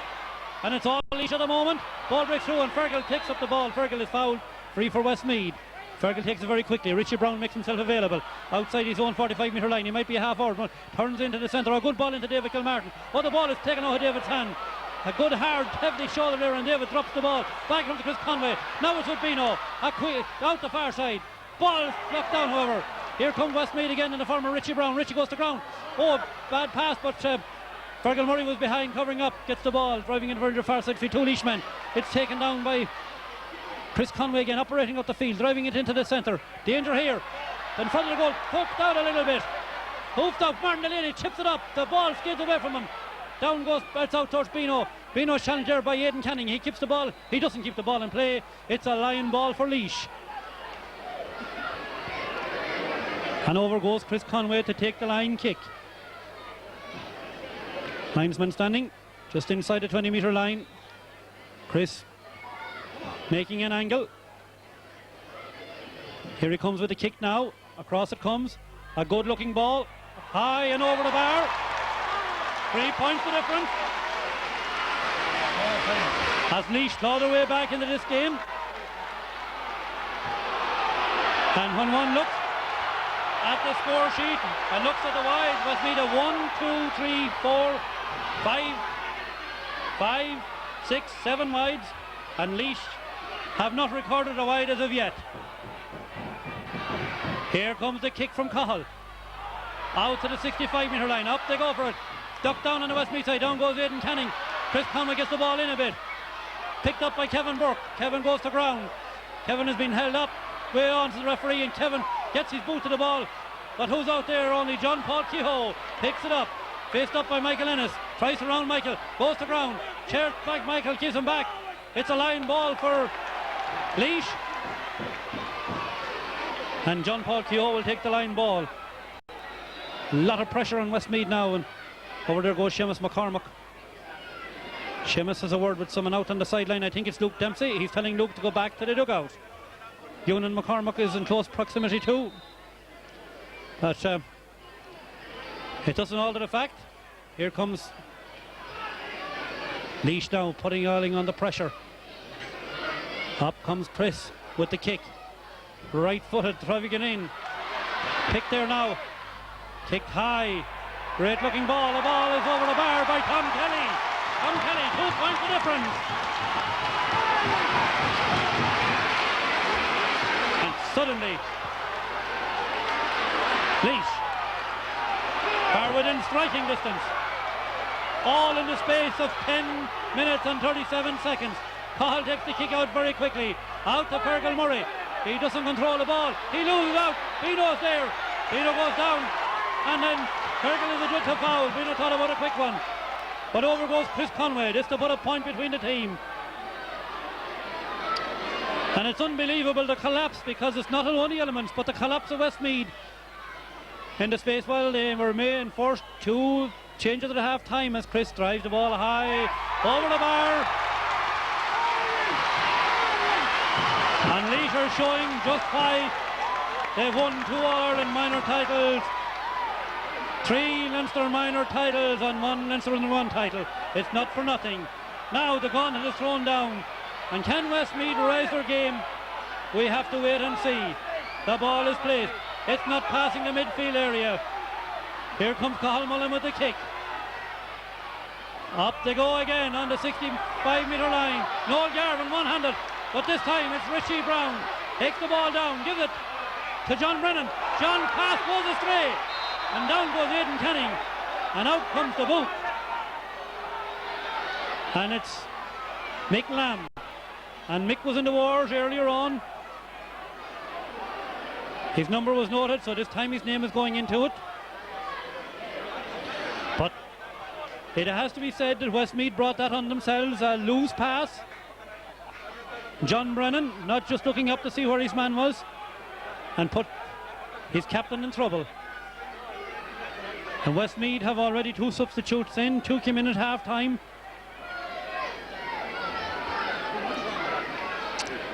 Shane Deering was testing a limb just before a half time, and it seemed he went during the break. Brian Lambden must have been injured also. It's in for her now. Aidan Canning is in serious trouble. Westmeath are also in serious trouble as David Kilmartin goes back to take the kick. Laois are still a point behind, but they're on the move. The ball knocked down by Michael Ennis, but not held by Michael. Touches it on the ground, and the referee sees it. It's a free for Laois, which will be taken by Neil Collins. There's a young man gone tearing down John Paul Kehoe, and he must have been allured from that wallet because he got very lively since the restart. The ball breaks to the Laois side. They go into a tangle there. Knocked out of his hand, back it comes. Picked off the ground. And a little bit of respite for Westmeath. Ball brought down to the 45-metre line, and now Aidan Canning rises, but 2 Laois men, and now Westmeath man. But Joe Fallon is held back and he goes the ball. Gets it on a bit. Picked up, however. Down goes the man with the number 18 on his, number 10 on his back, is it?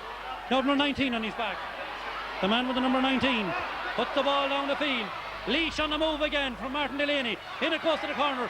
Cut out by a Westmeath boot. James Galvin over the line. It's a line ball for Laois. Will this be the equaliser? Well, one can only wait and see. Westmeath mentors are incensed down there, but the stewards are putting them back. And quite rightly so, because they should be in the dugout. But number 19 is Paul MacDonald for Laois. Off comes Mick Lamb, and in comes number 7, Colin Parkinson. Chris Conway is taking the line kick just inside the 45-metre line. He looks in at the goals. This man is just preparing to take the kick. And here he comes with a kick now. In he comes, driving it right footed. Up they go. It's punched down there by Westmeath hand, but only back as far as Martin Delaney. Kick half blocked down, gone out over the end line and gone out wide. And that's Laois's first wide of the game. Ball placed for the kick out. 1. Scoreboard is on. Yeah, there's 4. The ball is placed for the kick out. Chris Conway has got 1, 2, 3, 4, 5 points, and 1 to Tom Kelly is 6 points. 1 to Stephen Kelly is 7 points. On my mistake, there's 2 points in it. Out comes the ball. It's a 2-point game. Westmeath are still ahead by 2 points. I said 1. Getting caught up in the things. The boot goes. I think it's a Laois boot, but the linesman gives it to Laois. So the Laois boot mustn't have touched it. It's a kick out for Laois now.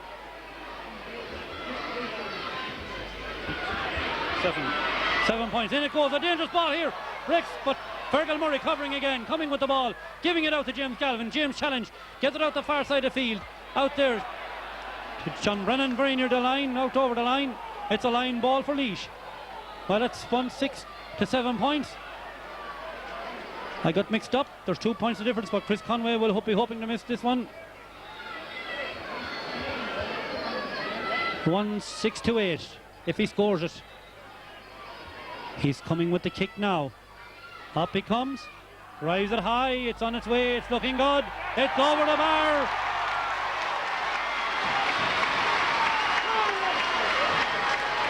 And he couldn't be more accurate if he were on a rifle range.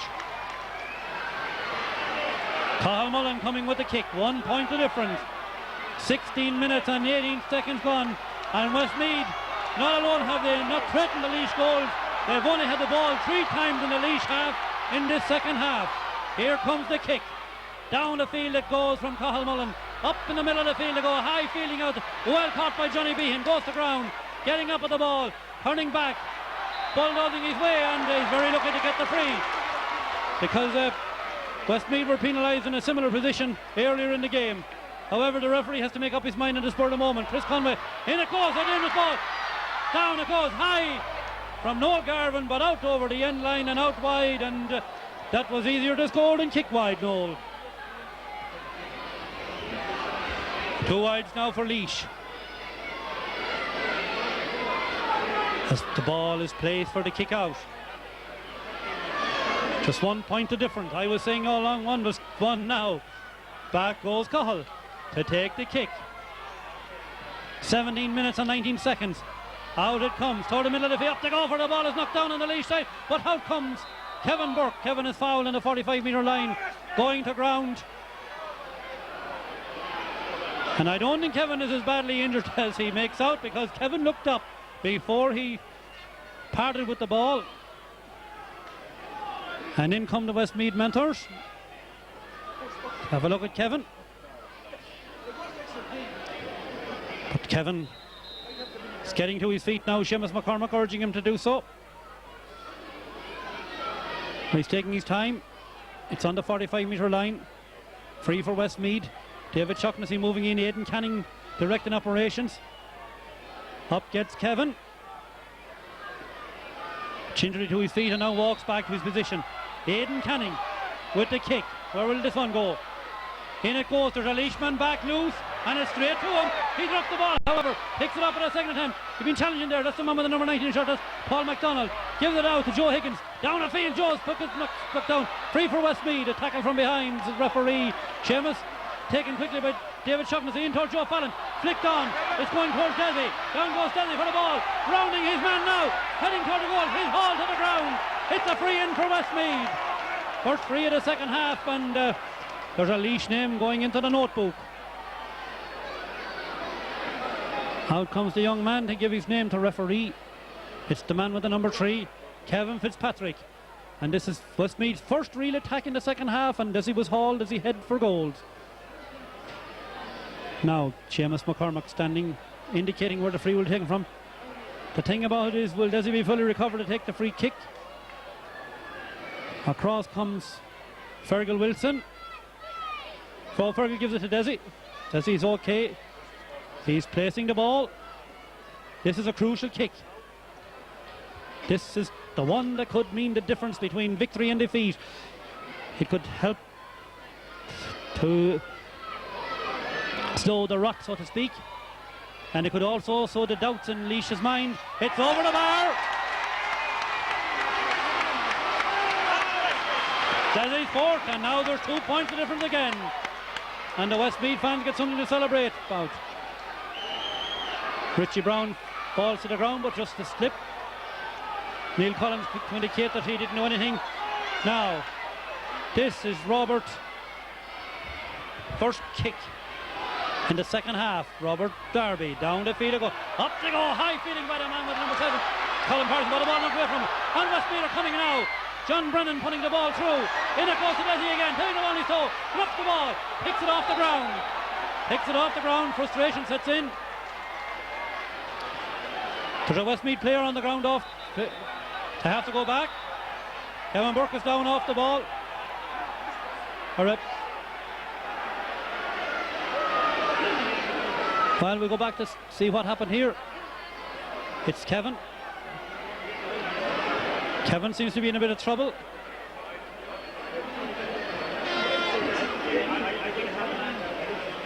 And a clash of bodies, and nothing malicious, let him be added, but So someone has said that a player hit Kevin off the ball. Wait and see. The referee was over with the linesman. And some of the Westmeath players are incensed. The stretcher is in again. The referee is over to the linesman on this side of the field. He's asking the linesman what did he see. The linesman. Did the linesman see anything? We'll know in a minute. Seemingly not, because Seamus is going back to his position to have a look at Kevin Burke. Looking in towards the goals. Medical man for Laois coming in, is it? No, it's a steward. Is it a steward?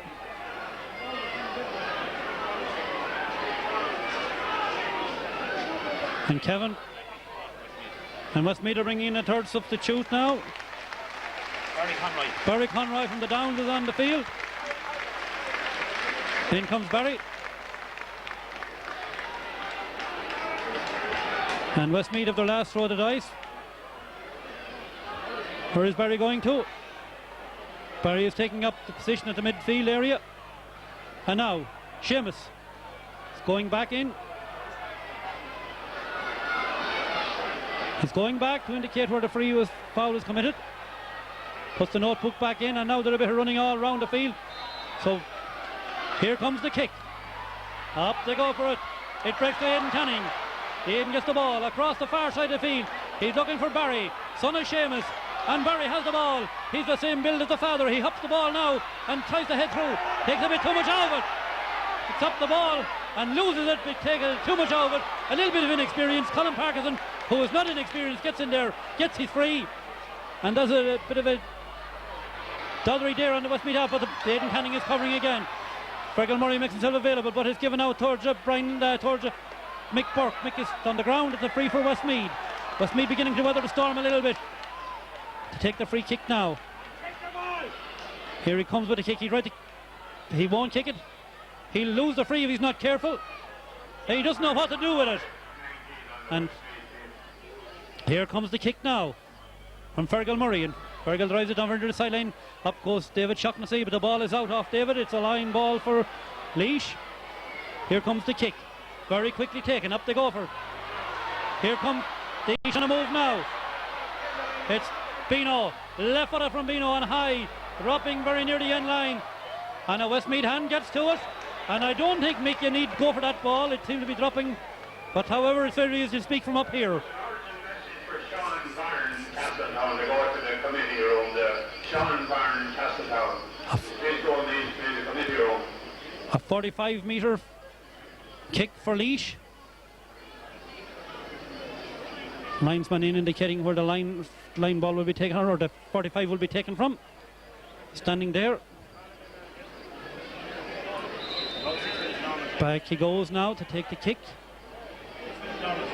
Chris Conway stepping back, looking in at the goals, taking his time. This is a crucial kick. Westmeath are still holding on to 2 points. Here comes Chris, driving the ball high. It looking to swinging out. It's over the bar. It's over the bar. There's 1 point the difference. 1 point the difference. The kick out is taken very quickly. It's with Aidan Canning. Aidan is coming with the ball. Aidan is fouled. It's a free out for Westmeath. Back goes the ball from David Gilmartin. And here comes the kick. Down the field it goes. Huge one from James Galvin. Knocked down by Richie Brown. Richie is fouled. It's a free for Westmeath. Westmeath rallying once again. The ball is thrown back, and there should have been a free should be taken very quickly. Fergal Wilson was in the acre of space. No one picked him up.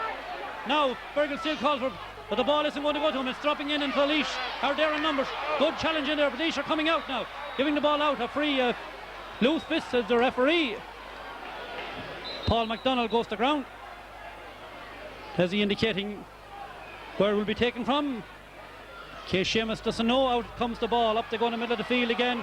But it beats all hands on Bino McDonald. Is inside. He's on a run.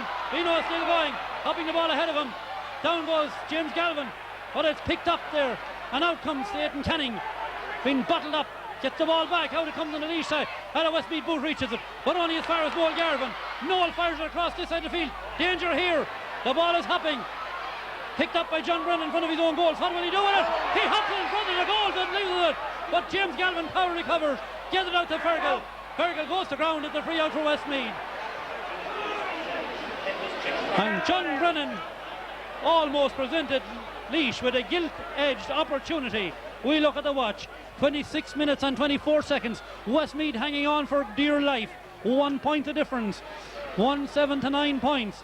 Here comes the kick, down the field it comes, up they go, pushing the back, and the referee costs it. David Shaughnessy was fouled. It's a free for Westmeath. Will Westmeath survive? Aidan Canning, the watch is stopped.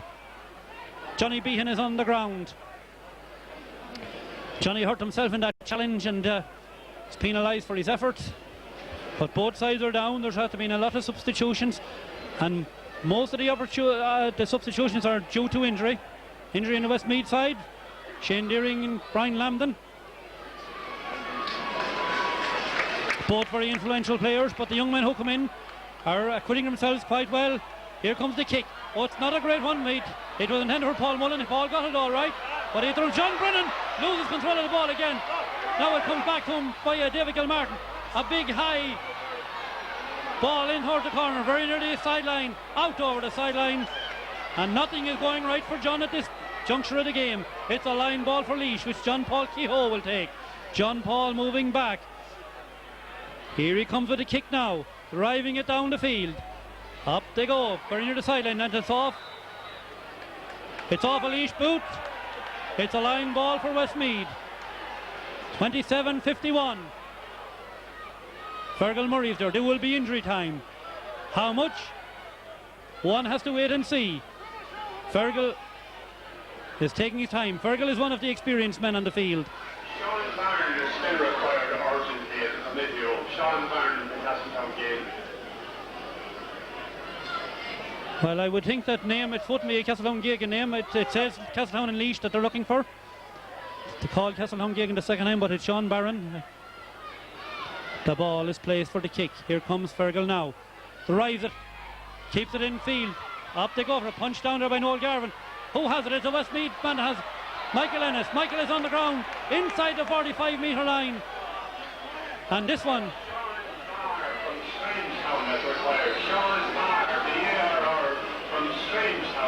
Sean Barr from Streamstown, urgently to the committee room. So Sean Farr from Streamstown is the man who's needed. The ball is placed by Joe Fallon. It's very near the 45-metre line, and there's a contrary breeze blowing into his face. There's a contrary rain too. We're moving into the last minute. Joe's kick is on its way high, taken down in there. Laois coming on the counter. The ball is very near the end line. There's less than a minute to go. The ball is lost. It's picked up by Michael Ennis. He gives it back out to Fergal. Fergal is on the ground. It's a free in for Westmeath, and time is running out. Some of the Westmeath players are getting incensed, but we're now 29-29.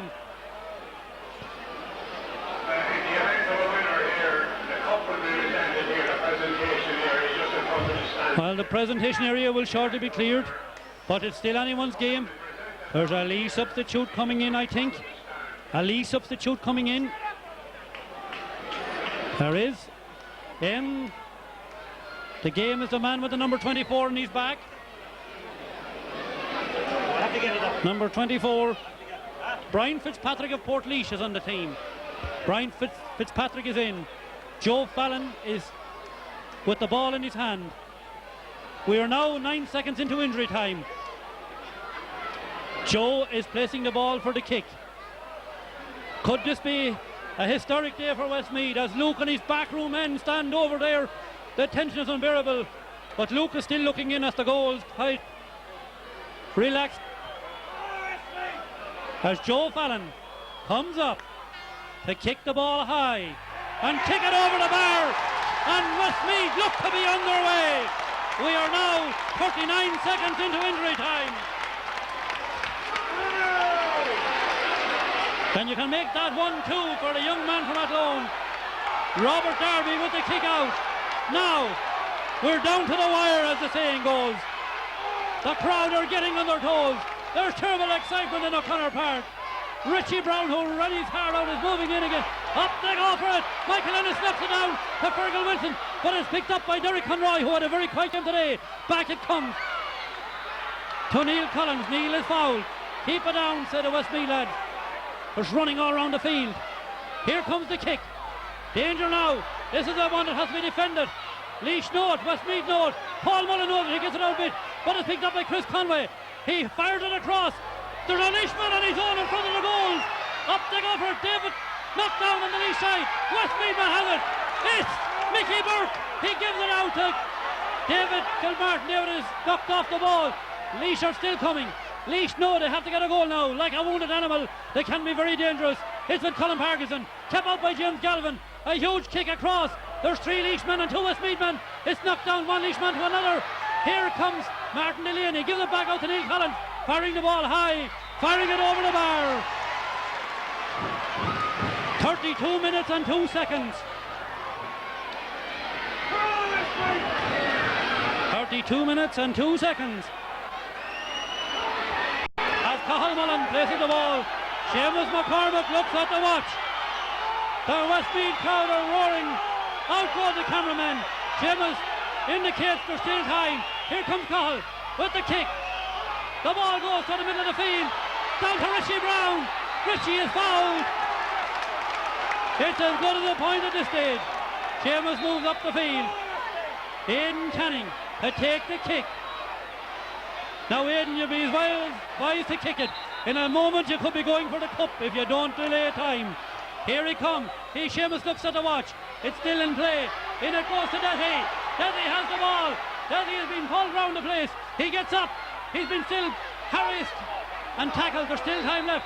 He gets the ball up, but it's a free out for Laois. Free out for Laois. Seamus going across, indicating. Is he playing for a draw as he did last Sunday? Well, you have to wait and see. There goes the kick. Up they go for it. Noel Garvin knocks it down, but it comes to Michael Ennis. Away goes Michael. With the ball, still going. Still going. Gives the ball to Fergal Wilson. Fergal is held up. Still going. Fergal gives it inside to Joe Fallon. High from Joe. A great point from Joe Fallon. And that should be it. That should be it now. But better thought for Michael Ennis, who went into a ruck and took that ball. But what a finish by the young Athlone man. Seamus McCormick calls 34 minutes and 7 seconds. Out it comes, up they go for it. Again it's Ennis with the ball. Or not, but Wilson breaking his way through. Down he goes. Gets a rap in the face for himself. Goes to ground. It's a free for Laois. A free for Laois.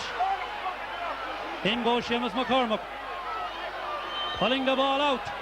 There's a ruck of players there. And Laois are in an awful hurry. And who can blame them? And Seamus McCormick brings the ball up. And that was a bit of a little bit of a misdemeanor. Laois calling for the free kick quickly.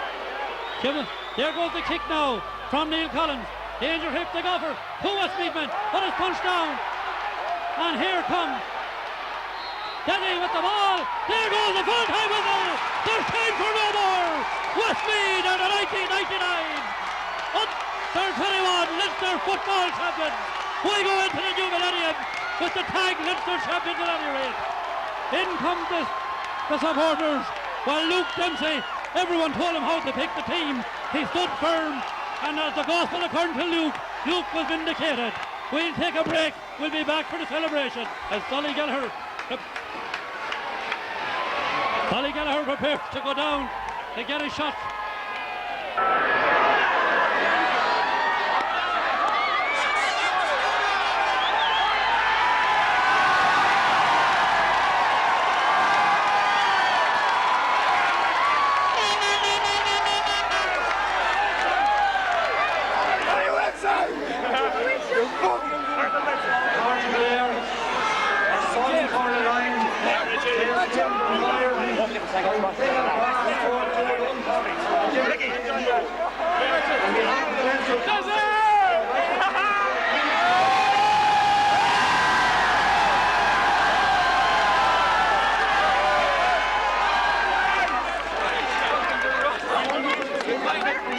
sportsmanship of both teams. Let's compliment their team mentors and their county board in the 50 under 21 Leinster final today.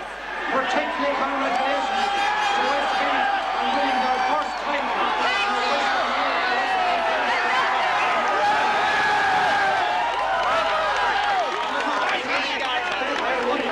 They will be back.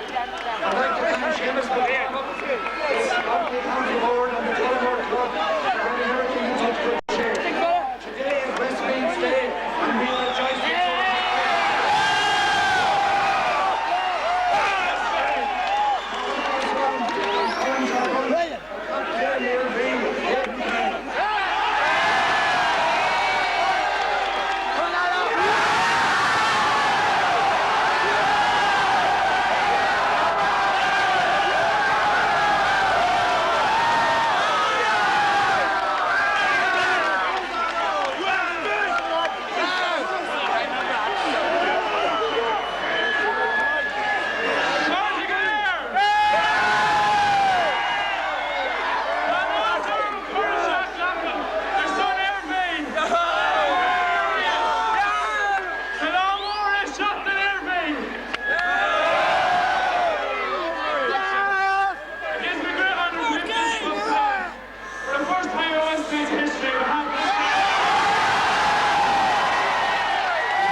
First of all, I'd like to thank our sponsors, Red Arms, for their continued faith and loyalty to Westmeath football. And the Westmeath supporters club, they're off the back now. And Ollie Gallagher is running down to get this out from the inside. I'd also like to thank our medical team, Antoinette Butler, who's away in New York, Liam Baldwin, who came with us today. And our physio, what can I say about him?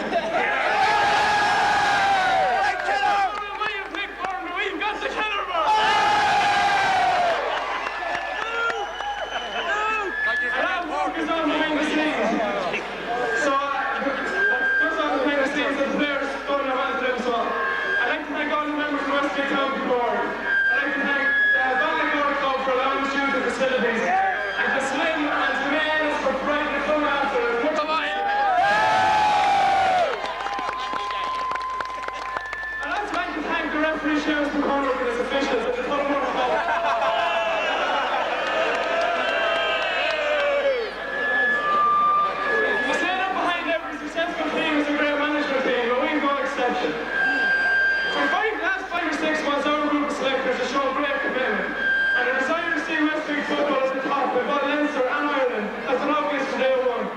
So I'd like to thank our selectors, Paddy McCormick, Ewan McCormick, Sean Meeman and Michael Lyon.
Well, we got our hands on our corner back, Fergal. Numbers 95.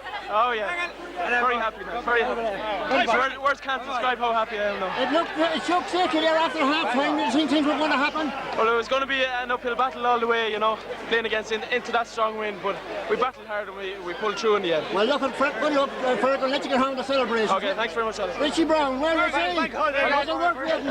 I thought the ref would never blow that whistle. It was the longest 5 minutes I ever seen. It was the longest second half we ever felt. And I'm delighted that they won, and it was a great team effort, and they showed when the Laois went and come and appointed them the character they had the whole year. Well done again, anyway. Okay, thank you.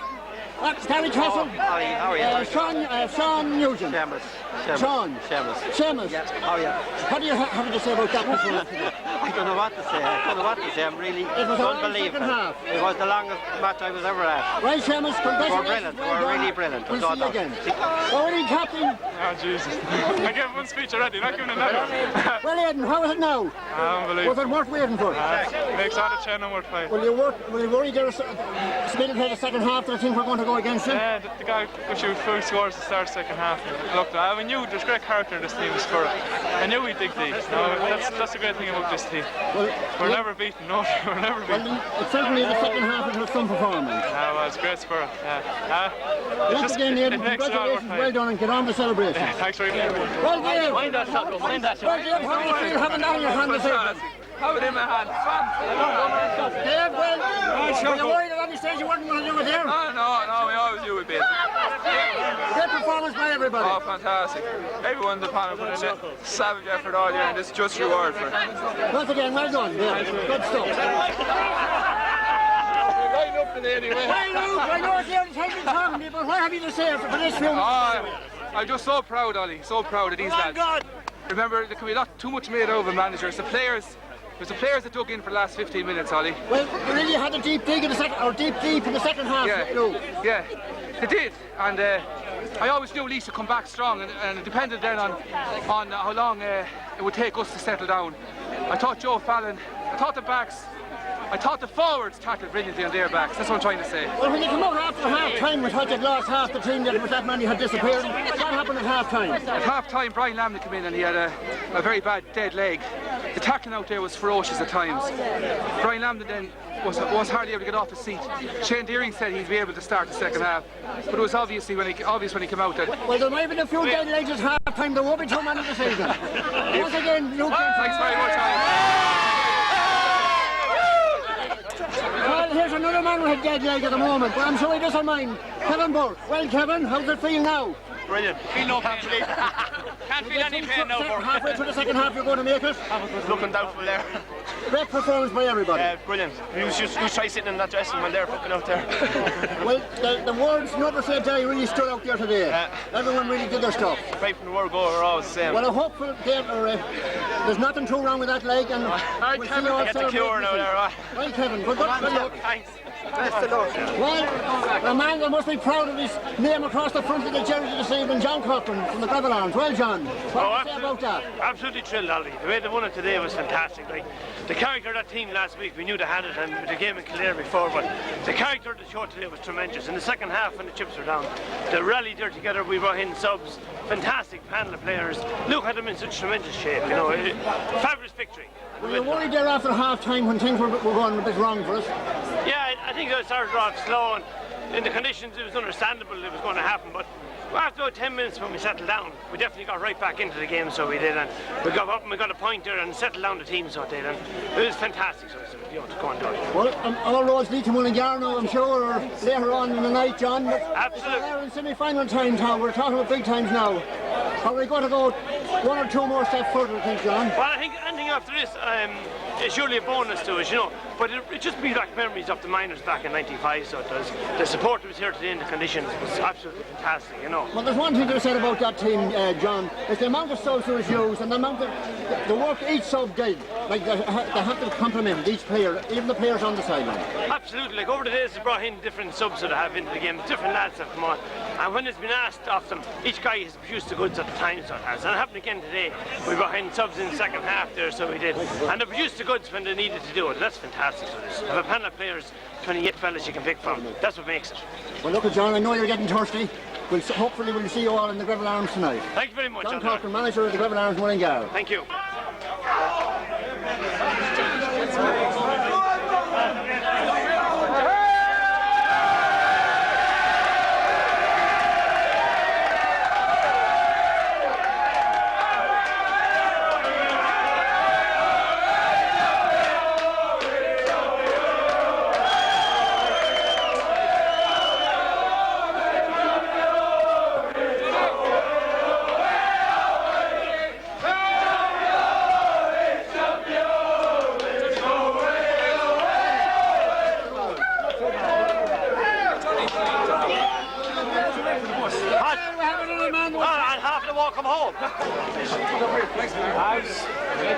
Well, another man that was part of our squad 4 years ago, Johnny Moore. Well, Johnny, what would you say about them this evening? Oh, that was great, Jared. That was mighty, but it brings back a few memories of '95. It does. It brings back a lot of memories, especially Laois, you know. But having said that, it was a game we needed to win, you know. Like, we let it slip. A lot of people thought we let it slip the last game. We wanted today for Westmeath football because, like, 5 years now since we won, or 4 years since we won something. It's important to keep winning. Yeah, once you start to win, you find it hard not to, you know. Well, Johnny, we let you get on the celebration. You know you're right. We were part of that team in '95. Peter Martin, Ray David. Well, Ollie, how are you? Brilliant. I'm sure you'd like to be part of it, but I love got 2 hours. 2 weeks overage, I am, for sure. 2 weeks. That's all, for sure. I'm delighted for the lads. A great performance. They played brilliant on the day. It brings back a few memories of '95, I'm sure. Brilliant. It's different when you're watching it, I tell you, but it was brilliant. Wishing the best of luck in the All-Ireland. Well, once again, David Martin, thanks very much. Yep. On or two here. Ellen Bourne, a man responsible for keeping all the limbs loose, the lads in good shape. Well, Eamon, things are very pretty round here this evening. Well, it's good. It's mighty. This is what we wanted. This is what we fought and trained hard for, and we got a win. This is the win we wanted. You were a bit worried there 15 minutes ago. I thought we were going to be caught, but the win played havoc with us there. I knew from the start, from the first time, the lads, none of them wanted any rubs. They wanted no rubs or anything going out. They didn't want any rubs. They were all right. So that was a good sign. Well done again, Eamon. Cartridge Conlon, well, Cartridge. That was a fantastic win today. I'm turning your way face to the win. Great performance. Fantastic performance today, Ollie. Good performance any Westmeath team ever gave today. The last 15 minutes, them guys had to dig deep, and by God, they dug too deep today. I guess a lot of setbacks with lads going off. Coming out half time with 2 lads that get dropped off, it was a big setback. A bit of a setback, but as soon as Luke would probably say, you haven't got a panel, you're never going anywhere. They proved today to have a bit of strength and depth. The players that came in didn't weaken the side in anything today. So he has a panel, and they all seem to be playing very well at the moment. And I think, probably credit to Luke and his back team, that Westmeath have finished fitter and stronger in all their games. And I think they're a fitter team than Laois. Well, once again, Carter, congratulations, well done, and hopefully the start of something big against us. I'm sure it is, Ollie. Thanks. Now we have father of the captain, Joe Canning. Well, Joe, you're a happy father this evening, I know. Well, you can sing that. What did you feel there, that man shoving that cup up in the crowd this evening? The proudest man in Tullamore, I'd have to say. A few minutes ago, Joe, it was anyone's game. But I always knew to do it. I had great faith in that team. I always knew to do it. There was great camaraderie among the lads themselves. It was do or die with everybody. Unbelievable, yeah. Unbelievable. They're a great team. Great team. I think they can go all the way. Well, there'll be celebrations in Canning's house tonight. Hopefully, yes. And a few places around it. Hopefully. Once again, Joe Canning, congratulations and well done. And to a great leader, a great captain, Aidan Canning. Thanks, Joe.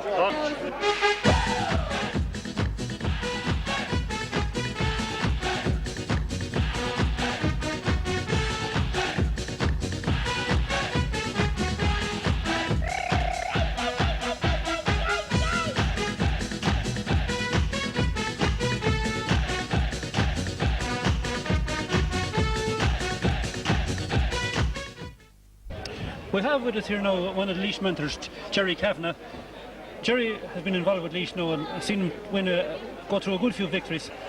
I know you're disappointed on that, Jerry, but thanks very much for talking to us. What did you think of the game overall? Oh, we're very disappointed, needless to say. We're desperately disappointed, but we've no cribs or clams. We didn't play well enough. Haven't been playing particularly well all year, but we didn't play well enough, and we never deserved to win. But we no more than deserved to get a draw here last Sunday, and I suppose we just about scraped it, and we knew coming over today we had a huge task. A number of injuries, no take no mistakes or take nothing away from Westmeath. Fine side, a very, very talented side, very committed side, very disciplined side, and a hard team to play against. And we wish them the best of luck. I hope they can go now and win in All Ireland for Westmeath. How great it would be for the so-called weaker counties like Laois and Westmeath. But I wish them young lads the best of luck. And there's a special little thing in from our point of view. Young Micheál Burke, I played alongside him with the Stably team years ago. His father's working with the Gardaí over in Mullingar, and I'm delighted for Micheál. Couldn't happen to a nicer fella, or a nicer family, to be honest with you. Jerry, thank you very much. Thank you. Thanks, Jerry. And now, the voice of Midlands Radio 3, Jerry Russell. Jerry is joined by Tom Farrell. Jerry is a Laois man, but you'd never think that when he's doing a commentary. You're very impartial. Your overall impression, Jerry? Johnny, another wonderful game of football. I spoke of last Sunday's game, and I think today was no exception. It was a wonderful game of football from two well-committed and two well-prepared teams. And I think in the end, Westmeath deserved to win it. They possibly played a better football. There was only 2 points between them in the end. It looked for long stages. There might even be extra time, but everybody was hoping with the weather conditions there wouldn't. Westmeath led at half-time well by 7 points. Maybe should have been more ahead. These took complete control of it. Chris Conway scored 6 wonderful points without reply from Westmeath. But then Westmeath got 3 chances. Desi kicked over a pint. Wonderful free from Joe Fallon, and then I think Joe scored the best pint of the afternoon when he got through the Laois defence and kicked it from about 40 metres out. But it wasn't an individual effort. It was a pure team effort from Westmeath. Everybody played well, and I'd say Aidan Canning, maybe if there's a man of the match. The captain himself, he had a wonderful game, but I think the 2 midfielders played very. David O'Shaughnessy, Kevin Hawke. Sad to see him go off injured. I hope he's not too badly injured. And Desi Dolan, a real artist up front. But I think for football overall, it's a wonderful day for Westmeath football, winning their first ever under-21 title. And I think it's great for the county, great for the senior team. And I think above all, it's great for Luke Dempsey, a real modest man. I spoke to him there after the game. He spoke not of himself, but of the Westmeath players. Luke's a real gentleman, and I'm delighted for Luke. And I'm delighted that honours is staying in Leinster, that has a local derby with Laois and Westmeath. Laois were the reigning champions, but Laois had to give second best to a better team, Westmeath, and the best to look to them in the semi-final, Johnny. Thank you, Jerry. Tom? I thought, when I said at half-time that we were on our way to winning, I suppose after 10 minutes of the second half, we thought our words were wrong. But I suppose the loss of Shane Deering and Ryan Landon was a serious blow to Westmeath. It took us a while to recover, but we recovered in style. And as Jerry said there, it was a pure team effort from the goalie to full forward and to the management. They played with heart and spirit. And I suppose any team that has heart will never lose. They'll keep going to the end. And Laois, I think, got to within a point of us. And we came back and scored, I suppose, one of the crucial scores of the game. It's a score by Joe Fallon. And Laois went back down and scored again. And we came back and scored again. That's a sign of a good team. It's a team that's maturing. Let nobody forget, that team was beaten by Laois the year after we won the Westmeath won the All Ireland minor final. We always knew it was a good team. But today it came of age. And I think they deserve the success they had. Tom, it's a wet evening. Thank you very much for giving us your time. Thank you very much. Hey lads, Seamus, when you're ready to sit. We have with us here Michael,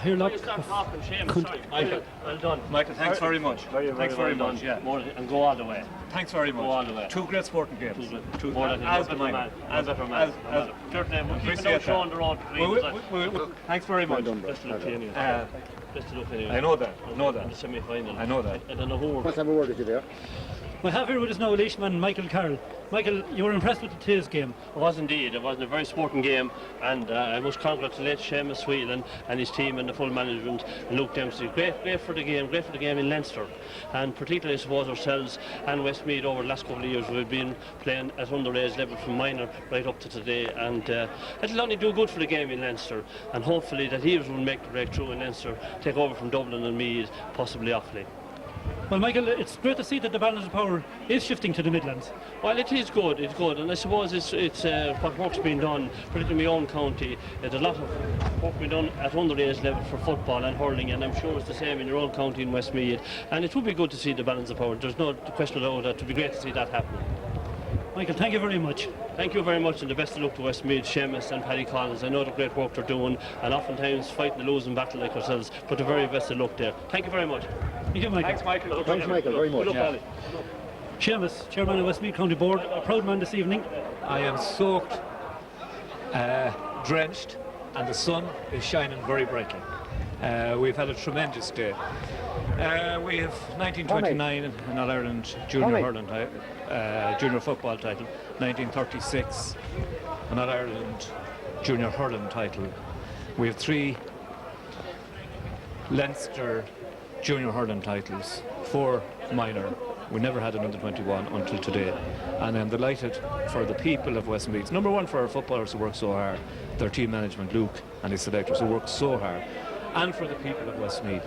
The people of Westmeath will be thrilled with today's win. Not just winning the match, but the manner in which they won it. The last day in the drawing game, we had an outstanding contest of fast-flowing football.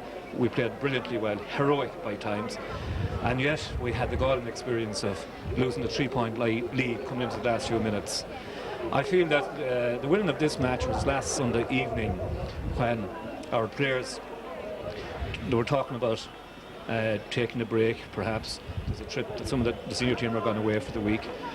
And the lad says, we want to play this match next Sunday, 6 guys, and they're totally focused on the task in hand, which was the winning of the match today. Marvellous performance, good first half. We could have been further ahead at half-time, possibly should have been further ahead at half-time. In the third quarter, Laois showed that they had learned how to manage the wind a little bit better, and came very, very close to us. Joe Fallon's punch goal was crucial. It turned out to be a very crucial score, and Desmond Dolan and Joe Fallon then with points in the second half just kept it right. But that second half, to me, I don't know what it was, 34 minutes, it seemed to be about 70 minutes. It was the longest half I ever experienced. I'd also say that the most melodious sound I've heard since in my life, since Michael Curley blew the whistle in Croke Park on that day, was Seamus McCormick sounding that final whistle and watching the Westmeath people swarm onto that dampen Tullamore swore today. Seamus, you're wet and you're drenched. The senior panel are going to Spain. I wouldn't say it's as hot out there as it was in O'Connor Park this afternoon. I've no doubt that the senior panel already know the result. I hope they're enjoying themselves out there, having a good time, and I know that they'll have a 7-Up or a lemonade and toast the new Leinster champions. We're now looking forward to the All-Ireland semi-final. We've gone one step. I love smashing barriers. Westmeath, you know, we've won so little, but we're very determined to smash barriers, and we smashed one today, and that's smashing for Luke Dempsey, his selectors, and our players, and our people. Seamus, Baramila Market. Fear Keen Fáilte Road, Johnny. And you have Westmeath Football Board. A very happy evening for you this evening, Tom. Well, I'm delighted, Johnny. I'm delighted, especially for the players, number one, and the management, of course, for the supporters of Westmeath, who, as Aidan Canning said in his victory speech, are one of the best in the country.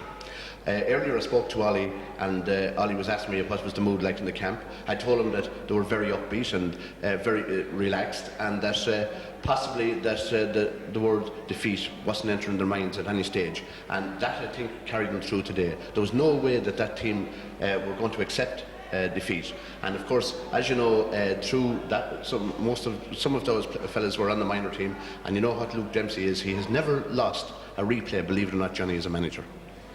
Well, Tom, Luke was picking this team. He had an awful lot of help, but Luke prevailed, and Luke this evening is vindicated. Yeah. Well, Luke listens to nobody. He's his own man, plus of course his team of selectors.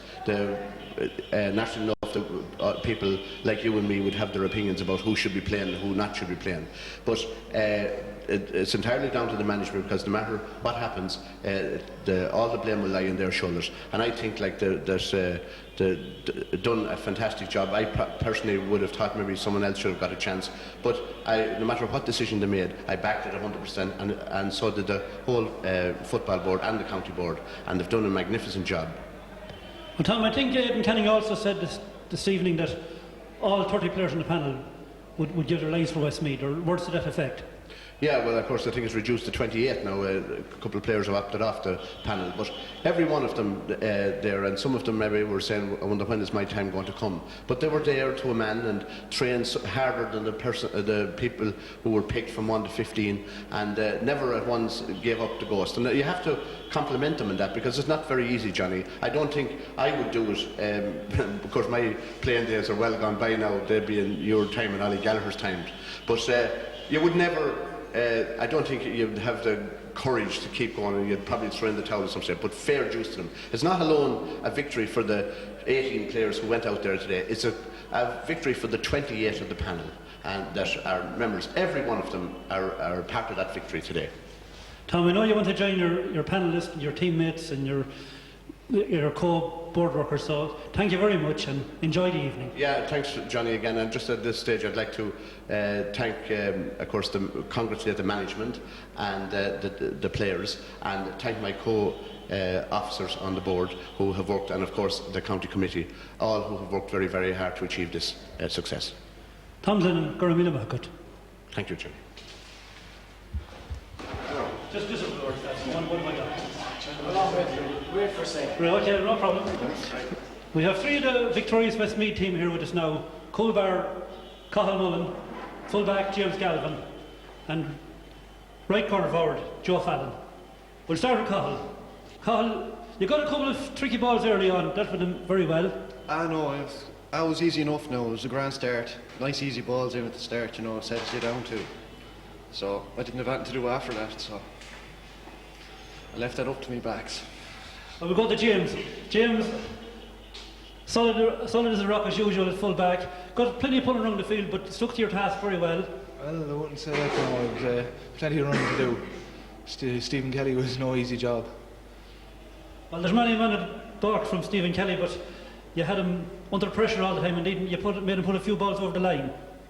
Well, it was hard, it was a slippery surface, and it was just whoever went in hardest won the ball. James, you went in hard on a number of occasions, but hard but fair. Fair, well, yeah, but you can't afford to give away a freeze, especially around the 14-yard line. Very disciplined. Thank you very much, James. Yeah. And now, Joe, that punch goal, a peach. Well, I was just lucky to happen to come down, just said I let fly, like another day it might go wide, but I was happy in the end, I suppose, that it went in. You have to take, when you get a chance, you have to take goals against a team like Laois, like they're always liable. They got the lucky break last week, we got it today, so we were due to get a break like that. Well, you made your chances and you took them. Joe, thank you very much. Thanks very much. Thanks. Well, we have here in our company now Westmeath panellist Keith Shanley. Keith, you played in the first game, received an injury, and you're there ready to go whenever called upon again. Did you enjoy today's game? Great game, absolutely brilliant. I'm delighted for everyone, like, you know, we deserve this, like, you know, we started since October, and we're after working hard all through this winter and training hard, so, you know, delighted, brilliant. What's the tension like down on the sideline, in the dugout? Oh, tension is unbelievable. I'm half hoarse at the moment. It's absolutely unbelievable. You're like playing the game out. You're kicking the ball with the lads, and it's just unbelievable. So it's brilliant. But delighted. Keith, enjoy the rest of the evening, and thank you very much, Johnny. Shane, one quick word. What do you want? One quick word. Good luck. Quick word. Right. You went out last Sunday, you went in hard, you got hurt. You went out today, you went in equally hard, you got hurt. How's the injury? You talking about Sunday night or also the game? Yeah, it's grand. The injury's alright, it'll be grand. There's no problem. Lovely. Enjoy the evening, Shane.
As the celebrations get underway here at the Bridge House in Tullamore, the team have just made their way up for their meal, a well-deserved one.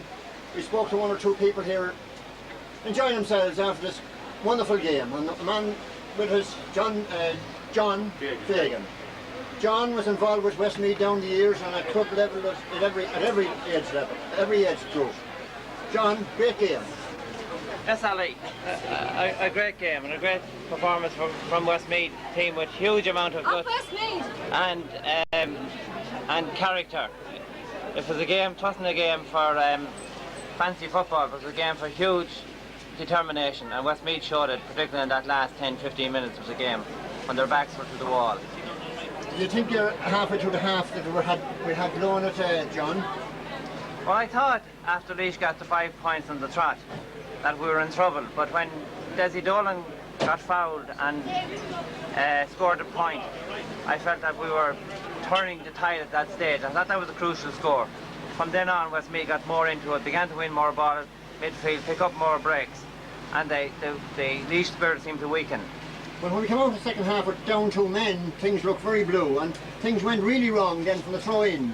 It was a worrying factor for the selectors, and of course Luke, but as usual Luke didn't panic, he kept the cool, and here we are Leinster champions this evening. Well, yes, at half-time losing David, or losing Shane Deering and Brian Lambden was a huge loss to Westmeath, because both would have been very good players at winning breaks. But the players that remained there showed great courage and determination, battling qualities, and like Luke, the players kept their composure through thick and thin, and also Luke and the management team on the line kept their composure all the way to the end. Well, once again, John, as we spoke to you about outside the Spa Hotel in '95, good luck and thanks very much for your time. Thanks very much, Ollie. Thank you. We have a man responsible for keeping, I suppose, county board, the whole county going. Our main sponsor for the Christy May. Christy, a great occasion for Westmeath today. Fantastic, I'm delighted. Westmeath today showed great determination. Fantastic team today. It was a fantastic game, and it was a fantastic game the last day too. And we're up against a really good team in Laois today. And they showed determination and great spirit. It was fantastic today, and I'm delighted for them, and they deserve it. Christy, been involved with the Greville Arms, or the Greville Arms been involved with Westmeath football, and they came in when things weren't that good. But we had faith in them, and of course they sent over an awfully trainer for the senior team, and that, but they have come good. They're a lot of the lads of the minors, and now on to the under-21s. I'm delighted for them, and it's wonderful. There's a great, tremendous spirit in Westmeath, and there's great support for them, and it was fantastic to see the tremendous turnout today above in the park here in Tullamore. It was a great day, and they will go to better things. There's great potential in well, once again, congratulations, Christy, and once again on behalf of the county board, I suppose, and all the supporters of Westmeath, we thank you very much for your great sponsorship towards Westmeath football in Westmeath. That's an honour. Thank you very much. Christy, you want to get me in on that? The first man we'll have a word with here, father of our left half back, or right half back. Right half back, actually. Right half back, the man who had to leave us at half time, George Lambden. Well, George, you're smiling this evening. Very much so. It was a great game, a great victory. A great occasion for the Lambden family. Marvellous, and it was great to have Brian on the team and be involved in it. And well, I believe a lot of people came from, and your family came from all around the world for this match this evening. Would that be right? Well, I had one home from London, which cost me dearly, I can tell you. Well, at this stage, George, I'm sure you don't begrudge it. I don't. I should be home for the semi-final as well. George, and hopefully the final. Right, George, that's will do. A man from Malachy, Malachy Scott. Well, Malachy, you're a happy man this evening. I am, of course. It's great to be a Westmeath man today. Be proud of them. You couldn't say that one of them played bad. There were 15 great players. Great performance overall. I know we lay down for a little while. I'd say you were getting a little bit worried there after half time. Well, about 5 minutes ago I was a bit worried. I was under a Laois man's umbrella, and he was really on a high, and I said to him, only if you were keeping me dry, I'd fight with you. Well, what did you do to you when the game was over? We shook hands, and he wished us the best of luck in the semi-final. Well, he was a true sportsman. Ah, yeah, well, that's what it's all about. Well, Malachy, now, on our semi-final, where do we go from there? Oh, we're going to win All Ireland. We're going to win All Ireland under 21. And it'll be a great day. Once again, Malachy, congratulations, and hopefully we'll see you in the All-Ireland semi-final. We'll take them one by one. Thanks, Ollie. Well, we spoke to this man before the game. I don't know what he said, but I know he's a happy man now, anyway. Well, Brian, what have you to say for yourself now? I'm thrilled on my skin. Great for them. Were you proud of that Romans man there today? Oh, brilliant. No, I've one apology to make. This man is not really from Swordigarson. He's from St. Romans. I know, You introduced him as a Shamrocks man beforehand. Yeah. But I'm sure this evening he doesn't care what he is. I don't care what I am, but great win. All played brilliant. Sorry, getting back to Aidan Canning there. Had a great game. We just mentioned him, the fact he's a Romans man. You were proud of him this evening. Brilliant. I know, I'm proud of them all. No problems. They're all brilliant. You were a little bit worried there about halfway through the second half. No, I was worried on my skin. I didn't think he'd ever blow that final whistle. Well, I was asking some of the lads, someone said you were going home at one stage. No. Was that true? No. I wouldn't go home. I'll go home sometime tomorrow. Well, we won't ask you what time you'll be home in the morning. Oh, we'll go home. Well, so long as you have the county hall open at 8 o'clock in the morning, I don't mind. I won't be open at 8 o'clock. I'm off. Fine, Gabe. Bank holiday. Well done. Yeah. Well, this man knows what it's all about. Holder of an All-Ireland Championship medal in '95, Joe Casey. Joe, another great evening for Westmeath football. Oh, great game, great result, and great heart in the under-21 team. And it's great after the disappointments in the last few years with the under-21s that we finally won a Leinster final, and hopefully we'll bring on senior success. Joe, being on the sideline today and looking at it all happening there, how did it feel? Eh? Oh, it's very hard. The fact that you were involved in '95, how did it feel being in the spectator today and looking on? I nearly think it's easier to be out there actually in the field than it is to be watching the game. That's my personal opinion on it. I think that's my opinion. Well, would you like to talk about one or two of the players you think did an outstanding job there today? I think Richie Brown had a great game. Richie Brown gathered up a lot of breaks. He worked really hard, and I also think Kevin Burke did a great job in Martin Delaney. A lot of unseen work is done by Kevin Burke. He just hits hard and he's very aggressive, so I thought he had a great game today. Coming out in the second half, 2 men down. Was that any worrying factor? I wasn't really that worried because the Westmeath have a strong under-21 panel and we're able to bring in guys from the bench, so I wasn't that particularly worried because we had John Brennan coming in and David Kilmartin, and then later on we brought in Barry Conroy, so all them boys did played their part when they came in. Well, I'm sure, Joe, you'd like to send a message to the lads. I'd like to congratulate the boys, and I tell you, we're all extremely proud of you boys. Joe Casey, once again, congratulations, and we hope we'll see you back in the senior ranks this year, Joe. Right, thank you, Ollie. Thanks very much. Well, we have a very happy mother of Fergal Wilson here today, Mary Wilson. Yes. Mary, there's no point in asking you happy. A great occasion for Westmeath and, of course, the Wilson family. Of course, yes. See that I have my other son, Travis, who didn't achieve anything, and I am so thrilled that he's the second one. Gives me so much pleasure. Were you worried there after half-time that things were going to go against us? Yes, I was very worried, very worried. The fact that they didn't score for the first 9 minutes, I just thought they had blown it. So. Overall, it was a great performance by the lads. Overall, it was a good performance, yes. Well, we're on the way now for another All-Ireland. Can we do it, do you think? I hope so, yes, I hope so. Full of hope. Well, once again, Mary, congratulations, well done. On a brilliant son who had a brilliant game, and look forward to seeing him in the Thank you very much. Thank you, Mary. Well, we have a man starting to celebrate already, Martin O'Grady. Ringtown. Well, Martin, great performance by the lads. A wonderful performance. Couldn't be repeated. A brilliant performance. Surely to God, we done it today. We're waiting for this day for a long time, and it has finally come, and we're going to celebrate. Were you worried there in the second half that things were going to go against us? Yes, it looked for a long time there in the second half. Things were going against us and that, and we were playing into the wind, but in the last 10 minutes we come strong there. We done it when it mattered. That's all that counts. Well, once again, congratulations and well done. Thank you very much. Thank you. Well, we have old supporters and we have young supporters. And we have James McCormick from Ballymahan. Is that right, James? Yeah. Now, that's the Longford place. Who were you shouting for today? Westmeath. And you living in Longford? No, Ballymahan. Ballymahan. Yeah, you tell them who you are, Sinead. Well, did you enjoy the game? Yes. Your daddy played in Westmeath long enough. Tell him your daddy played. Did your daddy play with Westmeath, did he? No, this is what your daddy did. Who was your favourite player out there today? Don't know. You don't know? Fergal Murray. Fergal Murray, is that who you're shouting for? Yeah. Well, okay, James, we'll let you go home now before you get drunk. Good stuff. James McCormick. Well, the Wilsons are taking over Tullamore this evening. We have another one, Dermot Wilson. Well, Dermot, you were a proud man out there this evening, I'm sure. Very proud today, very proud. He played very well. The whole team played well. We were due in a win in the final 3 times in the last 5 years, so it was good to get one on the right side of the result at this stage. It was nick or nothing the whole way along as usual. It was, yeah. I thought they were gone 10 minutes in the second half, but they played exceptionally well for the last 20 minutes and knuckled down and did everything that was asked of them and deserved to win the day. Well, look, I see a lot of people waving hands and drink for you inside.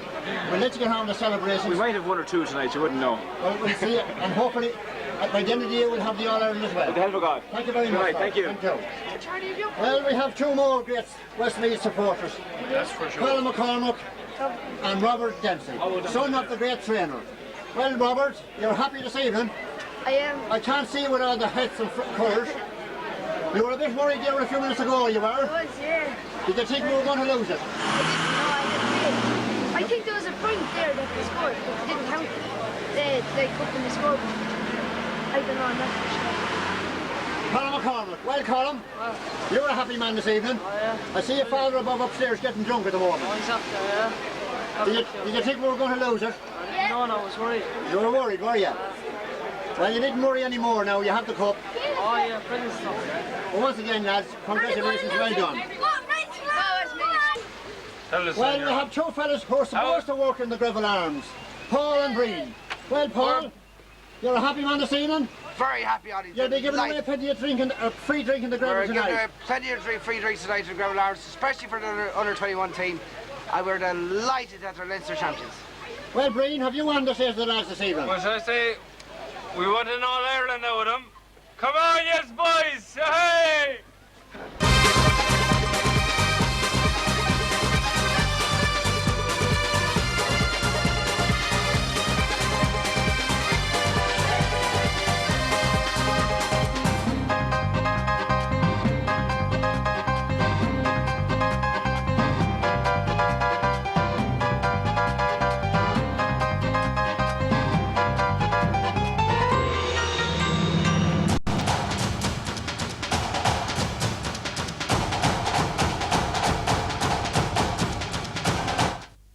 Supporter here, all the way from Mullingar, John Doyle. Well, John. Oh, great win. What do you say for yourself now? I say we're the best team in fucking Leinster. Well, and we'll win the Leinster. But at least people coming out of the park to say they were sort of robbed out of this game today. Robbed? How would they be robbed? Westmeath are the best team in Leinster, and that's it. Come on, Johnny. Come on, John.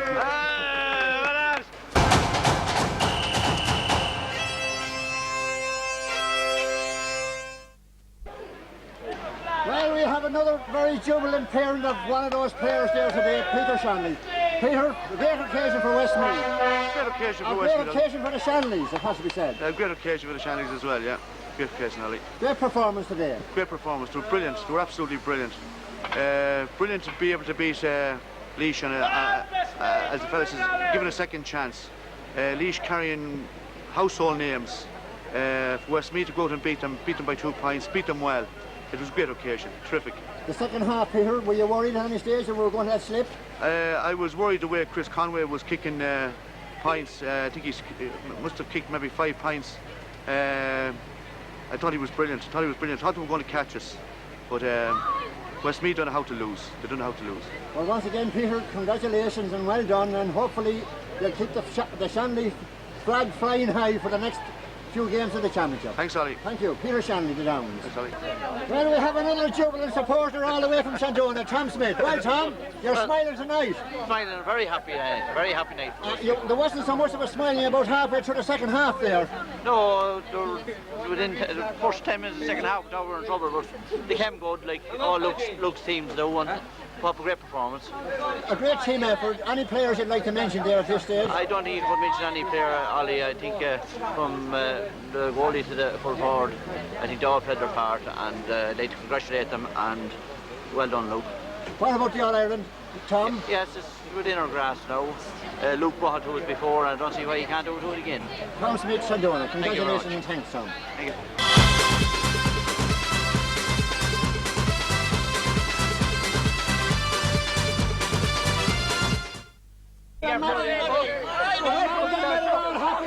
$4 years ago, and knows what it's all about today. Adrian Murray. Well, Adrian, what have you to say about things today? Sitting back and looking on, it has to be said.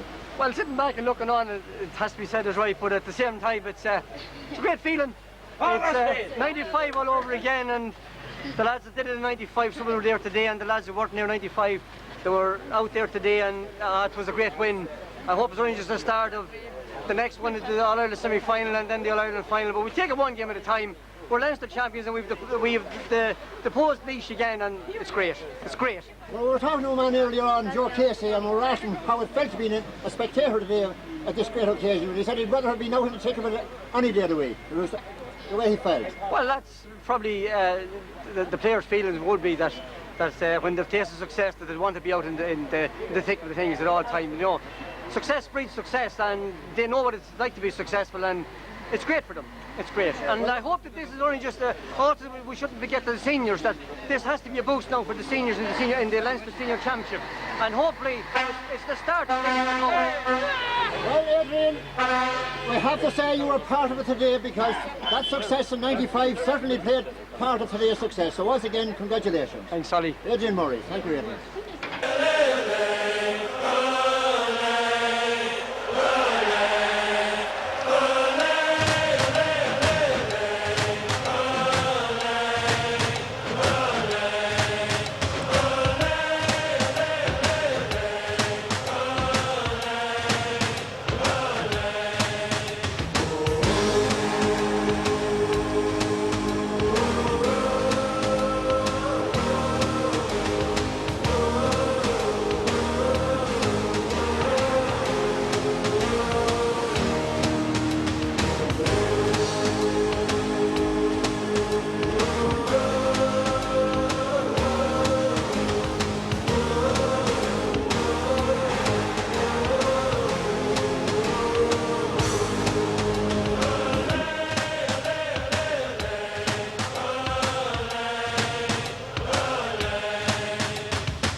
Back in town. The boys are back in town. Oh, the boys are back in town. Boys are back in town.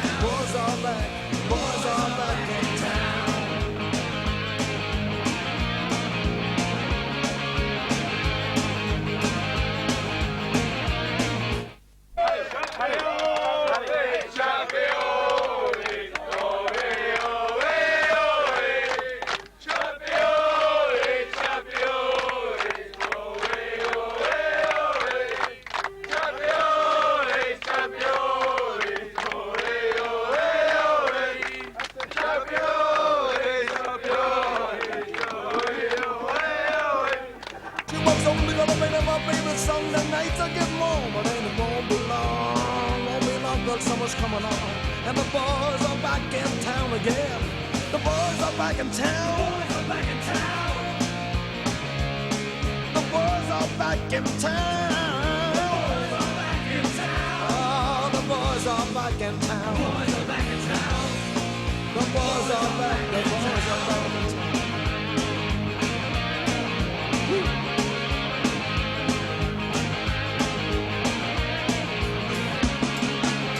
Remember that chick who used to dance a lot? Every night she'd be on the floor shaking. All three birds fly. Oh, baby, let the free birds fly. Oh, on the way. We have dreams and songs to sing. It's so lonely on the fields of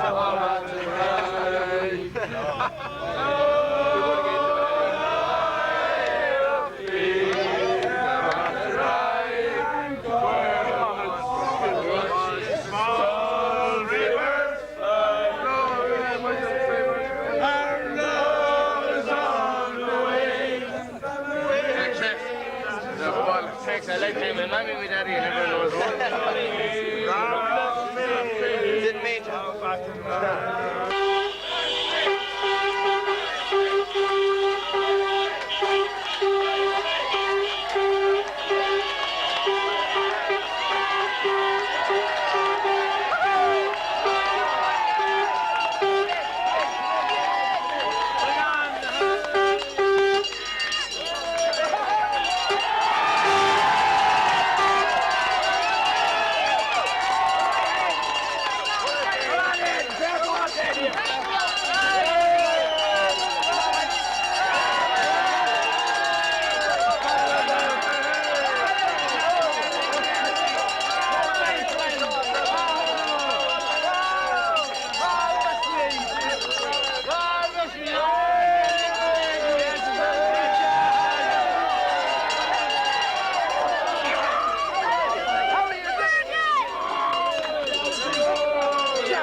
celebration to last throughout the years. So bring your good times and your laughter too. We gon' celebrate your party with you. Come on now.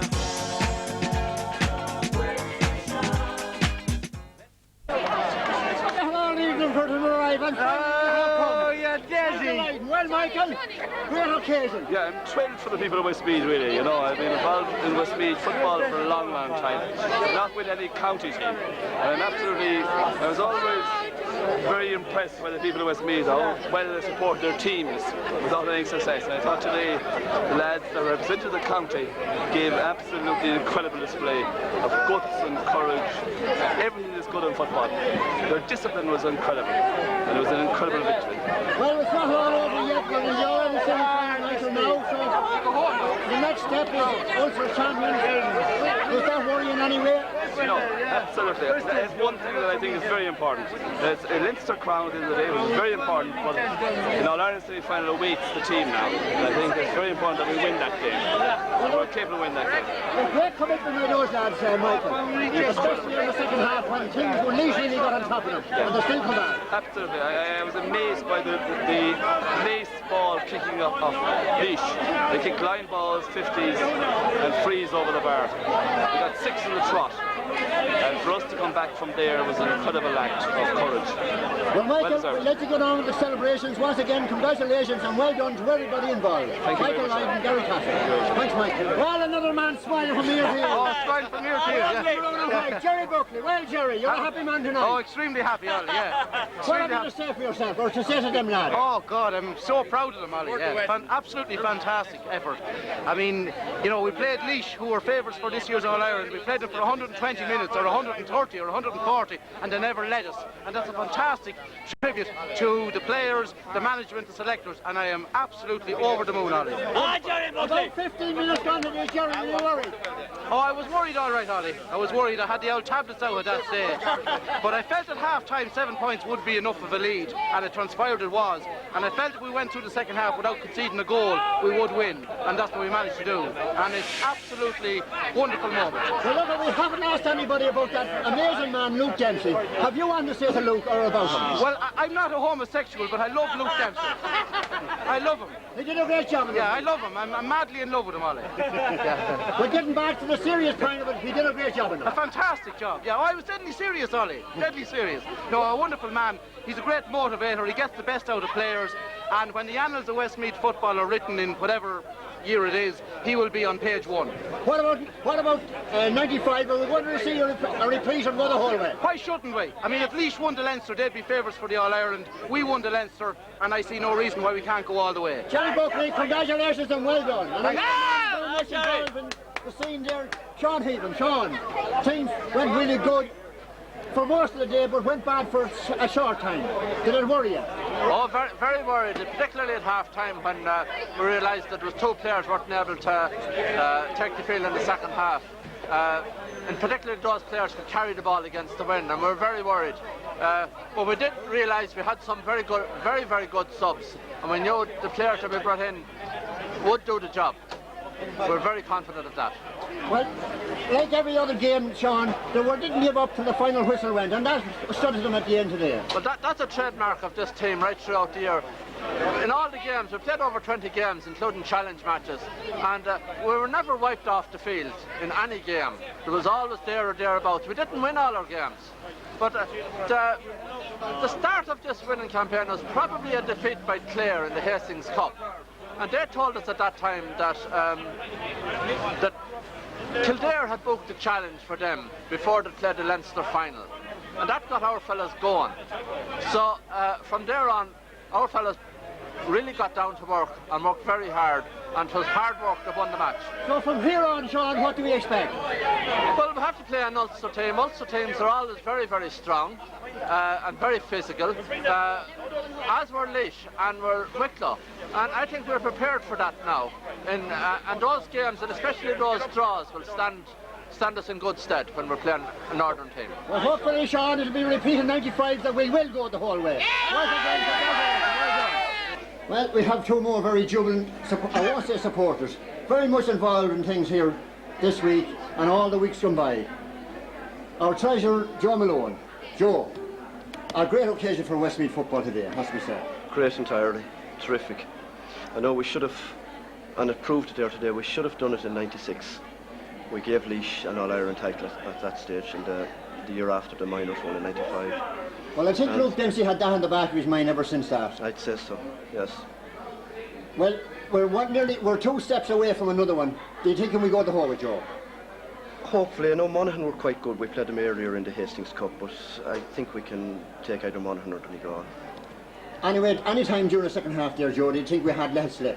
It looked bad all right, especially when Laois scored 3 or 4 points there from frees and from sidelines, Chris Conway, and it looked bad at that stage. But then Westmeath just got their act together for about 10 minutes and came good. Well, once again, the 3 Joe, scores did it.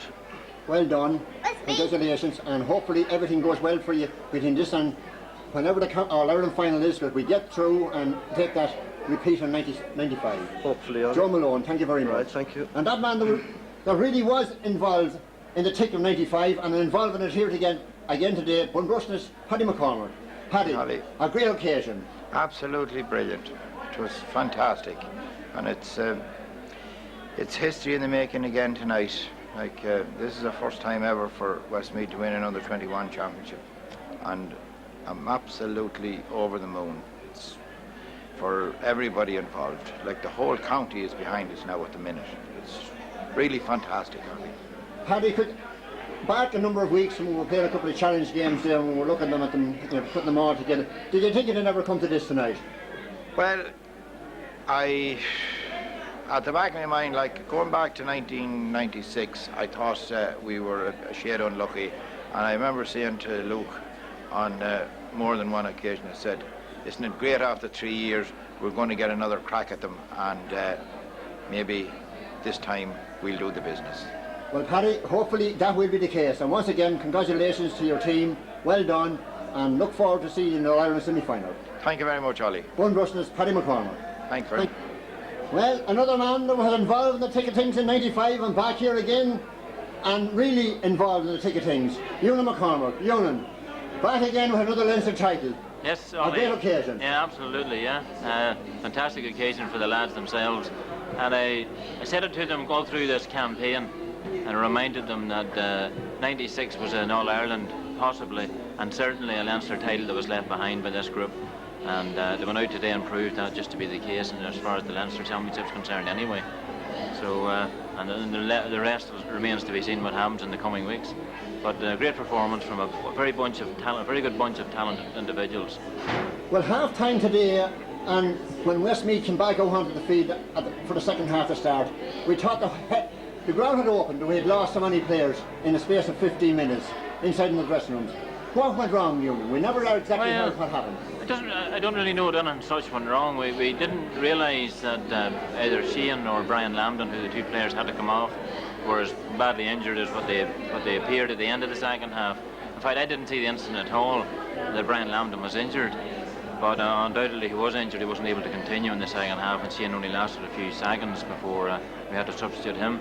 But it was a double blow, taking the 2 players plus having to face into that gale. And both those lads have been playing exceptionally well in the first half. So it was a bit of a mountain to climb, a bigger mountain than we thought we were going to have to climb. But well, Ewan, it really has to be said that the depth of the subs really stood out this year, because in every game you had to bring in 2 or 3, and nearly every game we had 2 or 3 different players. Yeah. So you really have great talent on the side, and apart from the 15 on the field. Absolutely, and that's a feature of all the panels we've been involved in the last number of years, is that there's a lot of strength and depth. And really at the end of the day, if you have your 25s, 26s and 27s right up, if they're not strong players, then it really doesn't put any pressure on the lads who normally be getting the 1 to 15 short.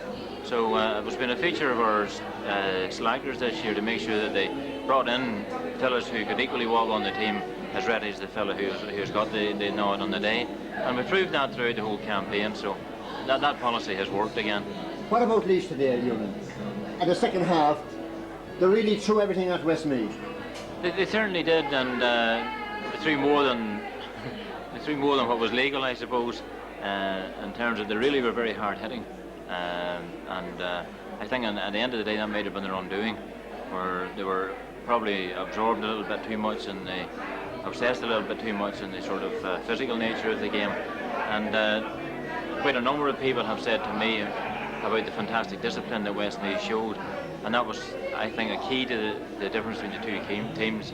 Whereas Laois were a bit sort of anxious, I suppose, probably led them to start going to be a bit overzealous on their tackles, whereas Westmeath kept the head and kept the game flowing and kept playing football and kept pegging away. Well, once again, Ewan, congratulations, well done, and we look forward to seeing you all out again now in a couple of weeks' time in the All-Ireland semi-final. Absolutely, and hopefully things will go well that day again. Yep. Ewan McConnell, thank you very much, Ewan. Thank you, Ollie.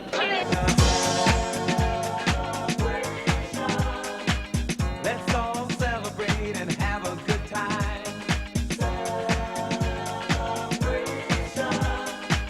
We gon' celebrate and have a good time.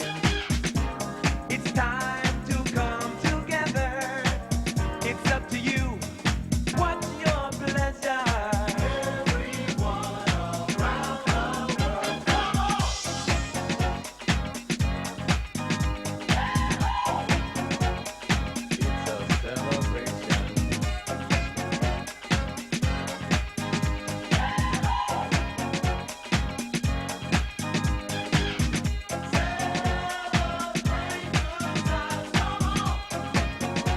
It's a celebration. It's a celebration. Let's celebrate. There's a party going on right here. A dedication to last throughout the year. So bring your good times and your laughter too. We gon' celebrate and party with you. Come on now. Let's all celebrate and have a good time. Yeah, yeah. We gon' celebrate and have a good time. It's time to come. Well, we have two proud fathers here. Colin Gavin on the left there was father of Damien Gavin, who collected the Leinster Cup in '95, and on the right, Joe Canning, father of Aidan Canning, who collected it today. And I'm sure there must be two proud men today. Colin, it brings back a few memories to today's performance. Oh, indeed it does, Ollie. It is a great achievement, and we were delighted to see Westmeath doing it again after they doing it in '95. It was about time that we recorded another success, and I was delighted to see this team because they're a team of great potential and to play for one another. No real individuals, but all great players. Did you see much difference? I know they're minors and ones, but it was much the same type of play, Colin, would you think? Oh yeah, it was much of play, I should say, and every individual played for one another, like they were a team, and I think that goes down to the management, because it's the same management that's involved in '95, and they're able to gel them together very well and keep them as a unit. Well, on your left there we have another man, must be a very happy man tonight, Joe Canning. Joe, what does it feel like being a father of a man collecting that cup there today? I think I may have asked you that question already, but anyway. It's a little bit emotional, but it's a brilliant feeling. I have to say it's a brilliant feeling. He really played a captain's part right through the drawing game, all the games so far. He gave you no nervous moments at all, did he? Not really, no, a couple maybe here and there, like, but I knew that team could do it. They're a great team, great bunch of lads, and they have been playing well all year. They gave us a few heart attacks here and there, but I knew they could do it. Well, they really got our hearts thumping for a while there at the start of the second half when they started to creep back into it late. Unbelievable, yeah. They kicked pints, Conway kicked pints there that he might never kick again. Unbelievable. The team that held out against that, but they didn't score from play, which is a true reflection on how well the backs played. With about 10 minutes ago, Joe, did you think we were going to have another replay even at that stage? No, I was always confident. I knew that team, they were going to come, they had to have a spell in the second half at some stage, and they hadn't done it. And they knew they had to do it at some stage. And they done it in the last 10 minutes when we wanted it. Really, when Westmeath got that first point after Laois getting all the points that time, they settled down after that again. Would they be right in saying that? Yeah, definitely. That point definitely brought them back in. We needed that score. We had to get a score to get us back in, and we got it at the right time. A brilliant point from Joe Fallon. And that brought us back into the game. And from there in, we put out all the stops. And the lads showed true spirit at that stage. And once again, lads, congratulations to both of you, and hopefully we'll see a repeat of 95 when we go the whole way. I think we can go the whole way. Thank you very much, gentlemen. Thanks, Ollie.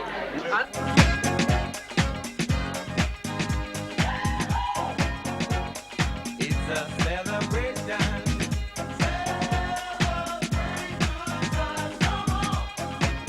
Let's celebrate. Come on now. I have them from everywhere here today, including Germany. So we have a girl by the name of Jenny, all the way from Germany. How did you enjoy that game today, Jenny? It was great, very great. I love it. Well, how did you think the lads performed? Did they play well? Yes, it was very good. Any particular fella there you might have picked out over the rest of them? What number was the best player there? Or good looking, maybe? Number 10. Number 10, Shane Deering, is that right? Yes. You thought he had a great game? Yes. Right. So you're really enjoying yourself tonight? Yes. Well done. So you have a man looking after here, one of the selectors, Sean Haven. So hopefully you have a good night for the rest of the night. Thank you very much. And we have another girl all the way from Germany.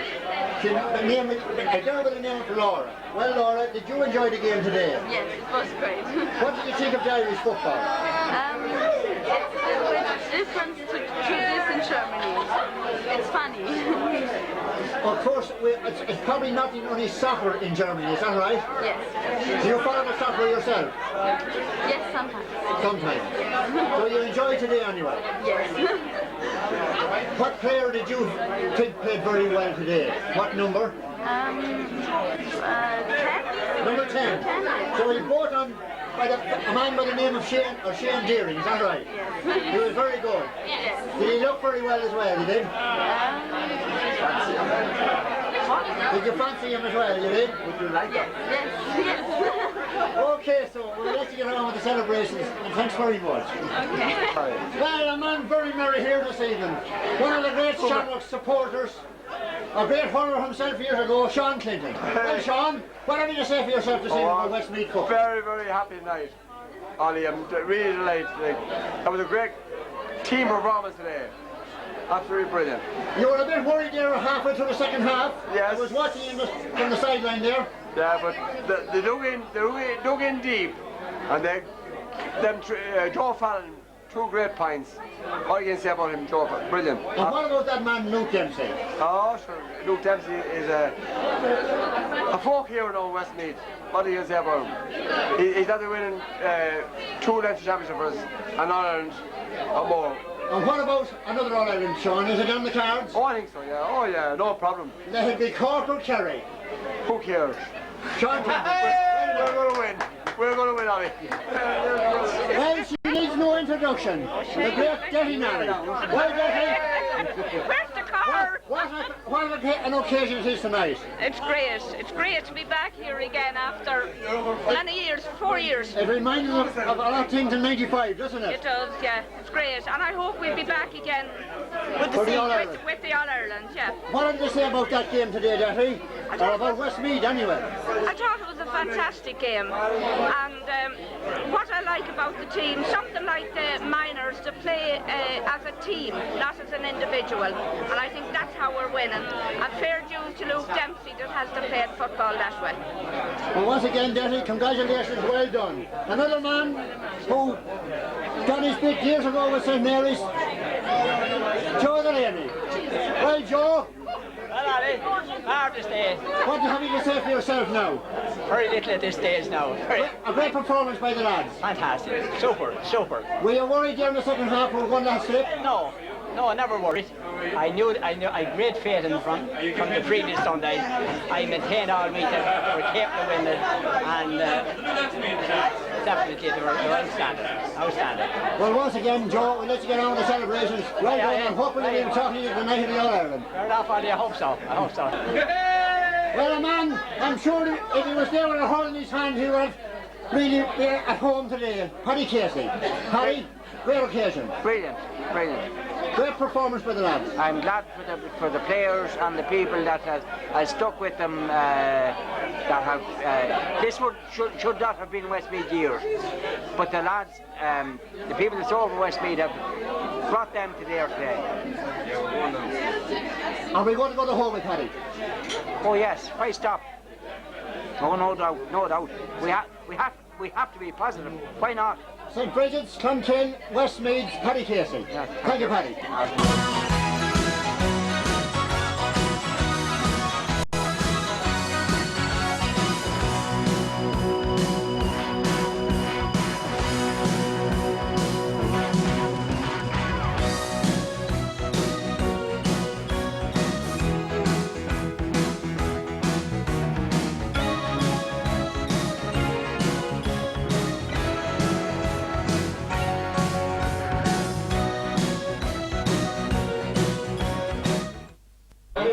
Well, he's back down to reality.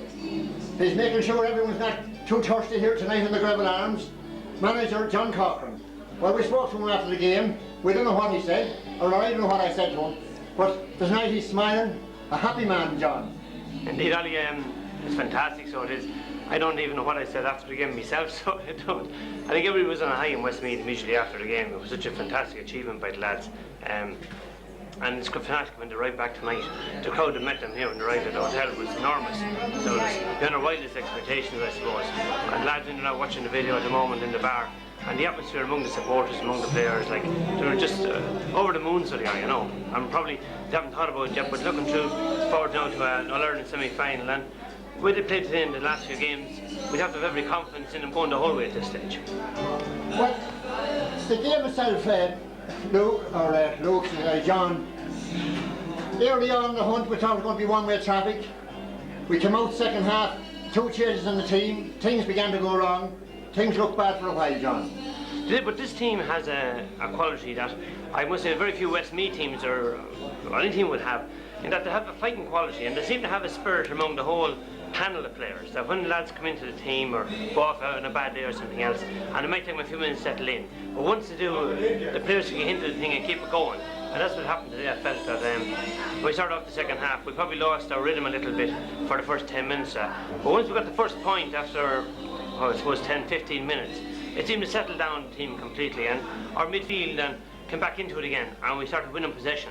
And all of a sudden the ball was going up again, and we were going into it. I think in the end we more than deserved a victory. Well, John, 95 we went the whole way. Are we going to do it in 99? Well, the way these lads have, you'd only have to have 100% confidence in them. The spirit in them, the attitude, and the way Luke Dempsey has these guys prepared, you know, you'd have to admire him, say what, and his backroom team with him, you know. They're tremendous, and I'm just talking to lads that's come in there off the bus tonight, and they're such a nice bunch of lads there. They're just gentlemen, the whole lot of them, and it's a fantastic bunch of lads with the Westmeath jerseys, with that attitude, so it is. Well, I wish them the very best of luck to go the whole way. Right, John, we leave it at that, and hopefully the Gravel Arms will be packed here in another couple of weeks' time when we go one stage further and qualify for it, when we take those 3 champions in the All-Ireland semi-final. Hopefully, Ollie. Look forward to seeing you then. Thank you very much. Thank you.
We get down to the finer things. Some of the players, JP Casey. Well, JP, what have you to say about that? The Gosson look!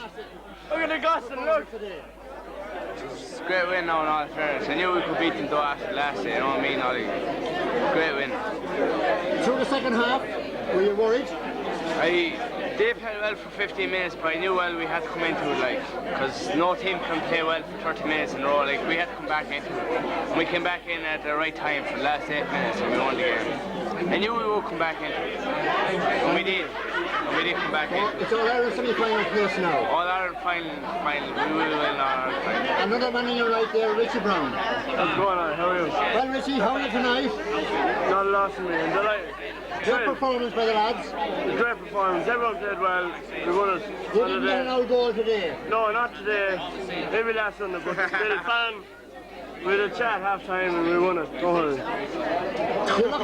looking forward to the All-Ireland semi-final? Definitely. We'll win it. Are we going to go the whole way? I think we will. Definitely we will.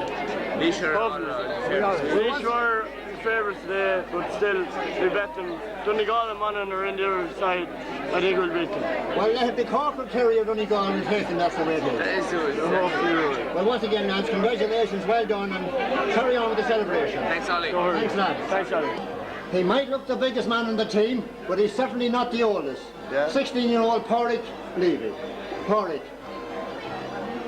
A very young age to be taken home in Leinster under-21 championship. What does it feel like? Sure, it feels great, you know yourself, like, don't really deserve to be on it, but you're not giving out at the same time. Like, the sub-keeper Gary Connaughton gave it up at the start of March there, and Luke called me onto it there, and I'm sure just glad to be here, you know. It's great how it's feeling, you know, winning a Leinster medal at that, 16 years old. Well, we'll have to contradict something you said there, don't deserve to be honest. If you didn't deserve to be there, Luke Dempsey wouldn't have you there, so there must be something in it all.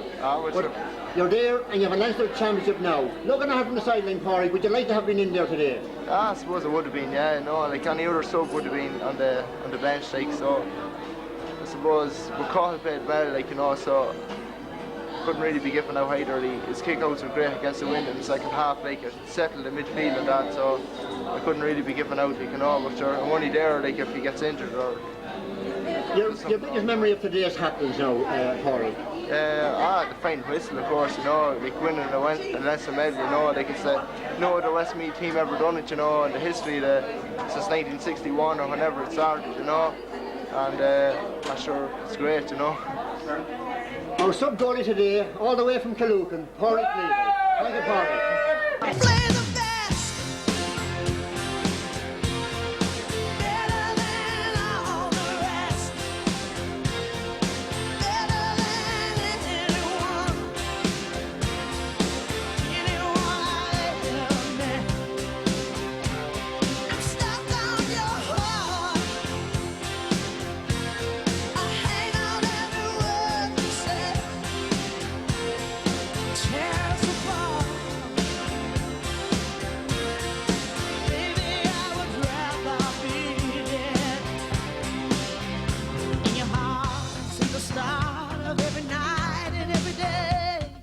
We know now why you didn't make the team today.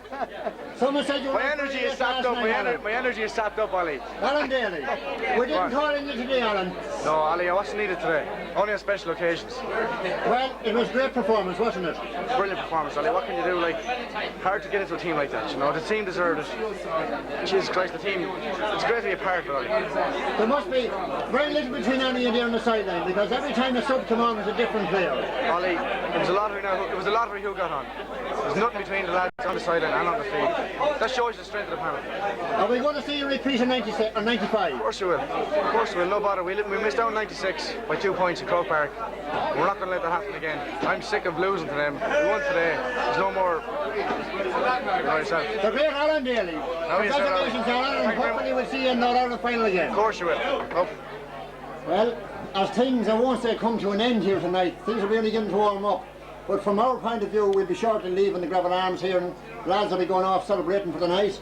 We'll have the final word from our trainer, Luke Dempsey. Luke, now that all the dust has settled a bit and the sun's leaving, you have time to regroup.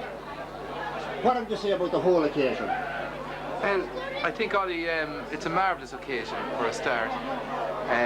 Just coming home on the bus, I was thinking to myself that it's more significant, really, than the 95 minor win, from the point of view that once we had that won, it's important to keep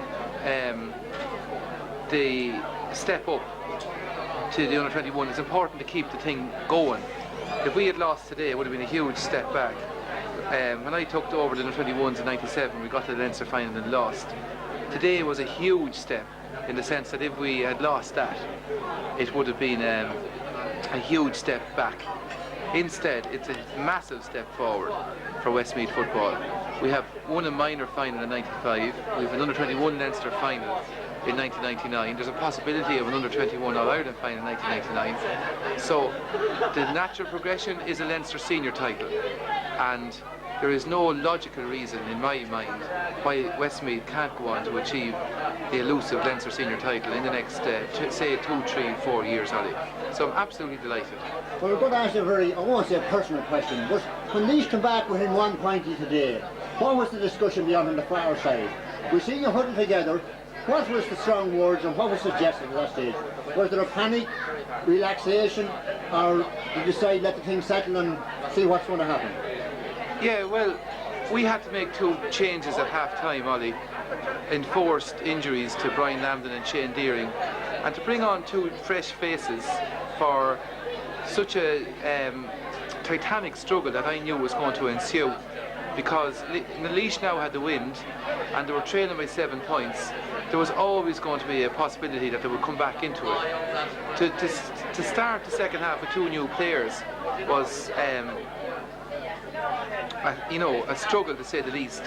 And it was, you were asking me a question what way I was feeling. I was watching the scoreboard, Ollie, and once we kept 1 point ahead of Laois, I knew that we would come back. And they kicked over, I think, 6 unanswered points, which left a point between the teams.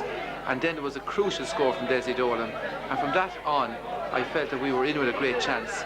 And for those few minutes that you were asking me the question about, I was hoping that both John Brennan and David Camartin would settle into their roles, because to come on as subs in such a, the wind was a huge factor in that game. And here were 2 subs coming on against the wind, fitting into a team where the Laois team were going to come at them with ferocity. Once we weathered the storm, I felt we were in with a great chance. So I just was more worried that Laois would draw level. I think if Laois had drawn level, I would have really started worrying. But worry didn't set in. In fact, I began to really think that this was a great chance when Desi Dolan kicked over that point. And especially near the end, when we kept 1 to 2 points ahead, Ollie, we were always going to win that Leinster final. Well, just I keep talking with the subs the whole time. I don't know why, but you seem your subs. You've 10 or 12 there on the side, and you're as good as any of the players in the field. It has to be said. Yeah, I've been saying that all along, and I mean, there's this sort of feeling throughout the county that you're not trying this, that, or that. We've looked at players over this. I think today's match was our 22nd match. And every player has got 4 or 5 hours minimum of inter-county fare, and obviously some have got a lot more than others. But we sit down with great discussion about what subs to bring on, not to bring on, what subs to list. And last Sunday we brought on subs that were physically lighter than the subs we brought on today, and we felt that Laois were a very physical team, so we brought on 3 big men today. And I think, as you asked, Ollie, I have confidence in every sub, otherwise it wouldn't be on the panel. I have confidence in every sub. I want to make that quite clear. But there's a saying, horses for courses, and when we were discussing what subs to bring on today, all selectors were unanimously agreed that they had to be physically strong, and Barry Conroy, David Camartin and John Brennan fitted into that mould. And I think the fact that we're Leinster champions justifies the selector's decision on the day. Now, the All-Ireland semi-final, Luke, Ulster champions, I don't know whether we know them yet or not. No, Donegal and Monaghan play next Sunday. We've already played Monaghan in a Hastings Cup match. I mean, you can't, they're more like glorified challenge matches. So we'll meet the lads next Friday night, I should say. I was going to say Wednesday night because it's got into such a routine. We meet the lads next Friday night, and the good thing about playing All-Ireland semi-finalists now is that we'll go in as underdogs and give whatever team it is, whether it's Monaghan or Donegal, and we'll go to that match next Sunday. We'll give them a good run for it, Ollie. Kerry or Cork in the All-Ireland final, is it on, Luke? Sligo are very good in Connacht, Ollie, just to let you know. They have a great team. They hammered Mayo in a replay. Sligo will play the winners of Munster, who I fancy will be Kerry. And, you know, it's one step at a time. We'll get ready now for the Ulster champions. Today is the day where you wouldn't even think about the All-Ireland semi-final. But come next Friday night, it'll be high on the agenda now. So, wouldn't it be a great final to have Westmeath playing Kerry in an All-Ireland 21? Well, Luke, we've crossed a few hurdles so far, we'll cross a few more. All I can say on behalf of everybody, congratulations, well done, and we look forward to seeing you all in a couple of weeks' time, hopefully in Longford or Breffni Park, wherever the case may be, that all our followers will be there with us to cheer you on again, and we will cross that hurdle and qualify for the All-Ireland final. Thanks very much, Ali. Once again, congratulations, Luke, and your team, your officials, your backroom team, your doctors, even the Killer Burn, we can't leave them out. That's right. Killer, I always remember Rob Carnally ringing me about Killer, because Killer has been around with Westmeath football for a long, long time, and there's more to just county football than officialdom and ceremony. It needs tradition. I love tradition in football. It's something I always look to. In 1995, we had the Killer. He had come from years and years of experience with the Westmeath football teams, and when Rob rang me to say the Killer was a bit left out because he hadn't been included in another squad, I mean, I was very quick to give him a ring and ask him, was he interested? And I mean, there's no happier man than Killer tonight, and I think he deserves all the attention and pints that are bought for him tonight, Ollie. Well, once again, Luke, let's get on to celebrations. Thanks very much. Good luck for the preparation for the All-Ireland semi-final. Thanks very much, Luke Ollie. Dempsey there, trainer of the Westmeath team, who took the Leinster Football Championship today in Tullamore. Good luck. Thanks very much, Ollie. Well, this man must be a happy man tonight. Chairman of the football board, Dennis Coyne. Great occasion for Westmeath football tonight, Dennis. A marvellous occasion for us. Extremely happy. I'm very proud of all the lads. They've done us all proud today, and I'd like to take this opportunity of congratulating our supporters. Our supporters today were absolutely marvellous. It was fantastic, the scenes in Tullamore today. I mean, something we've lived for a long number of years. It nearly was a repeat of '95. The atmosphere was every bit as good. It was very tense towards the end. I felt all along that we were going to do it, because even though Laois took down 6 points within 12 minutes of the second half, I still felt we had the character to come back, and we harassed them, and we made life difficult for them, and eventually got a couple of scores that made all the difference in the end. It was a bit shaky there for a while in the second half, Dennis, but the lads pulled themselves together and got on with the business then for the last couple of minutes. They sure did. I mean, we were unlucky that we lost 2 players early in the second half through injury, and the team were a bit upset and a bit disorganised as a result. But when things settled down again, they came back into their own and really done their stuff. Well, early in the year, Dennis, there was no one going to beat Laois. They were going to take this under-21 All-Ireland, not alone Leinster, but the All-Ireland title. Where does that put Westmeath now? Well, I spoke to Luke Dempsey early, or just before Christmas, and he had great hopes of this particular under-21 team. I know Laois were favourites from the very start, but Luke felt all along that this team had a lot of character. I mean, we've had other good teams in the past. Maybe in one way they were better on paper, but it's all about character and putting in the effort. And this team would have certainly done all that. Well, there's certainly a never say die attitude of those lads there. It's absolutely unbelievable. I mean, they closed down the Laois danger men today. I mean, particularly our half-forward line, who never let the Laois half-back line attack, which is their normal type of game, and it stood to us in the end. Well, it's All-Ireland semi-final now, Dennis. Another hurl. Can we cross it? Another hurdle. I don't know who it will be. It will be Monaghan or Donegal. We played Donegal in the Hastings Cup, Monaghan, and I would have no fears from Monaghan. I don't know much about Donegal, but we'll take it as it comes. With this team so determined, you never know. We could go the whole way. Well, Dennis, hopefully that will be the case. And once again, congratulations to everybody involved. Thank you very much, sir. Our football chairman, Dennis Coyne. Thank you. And celebrating everything here tonight, Central Council Delegate St. Loman's Lee Martin. Liam, St. Lomas man taking that cup today, I'm sure you were a proud man. Well, sure. Last Sunday week we talked about it, and I just said it'd be a huge honour for Lomans Club if it happened. It has happened, and I have to say that it was a tremendous game. First half, with the wind, we dominated, didn't get possibly the scores that we should have.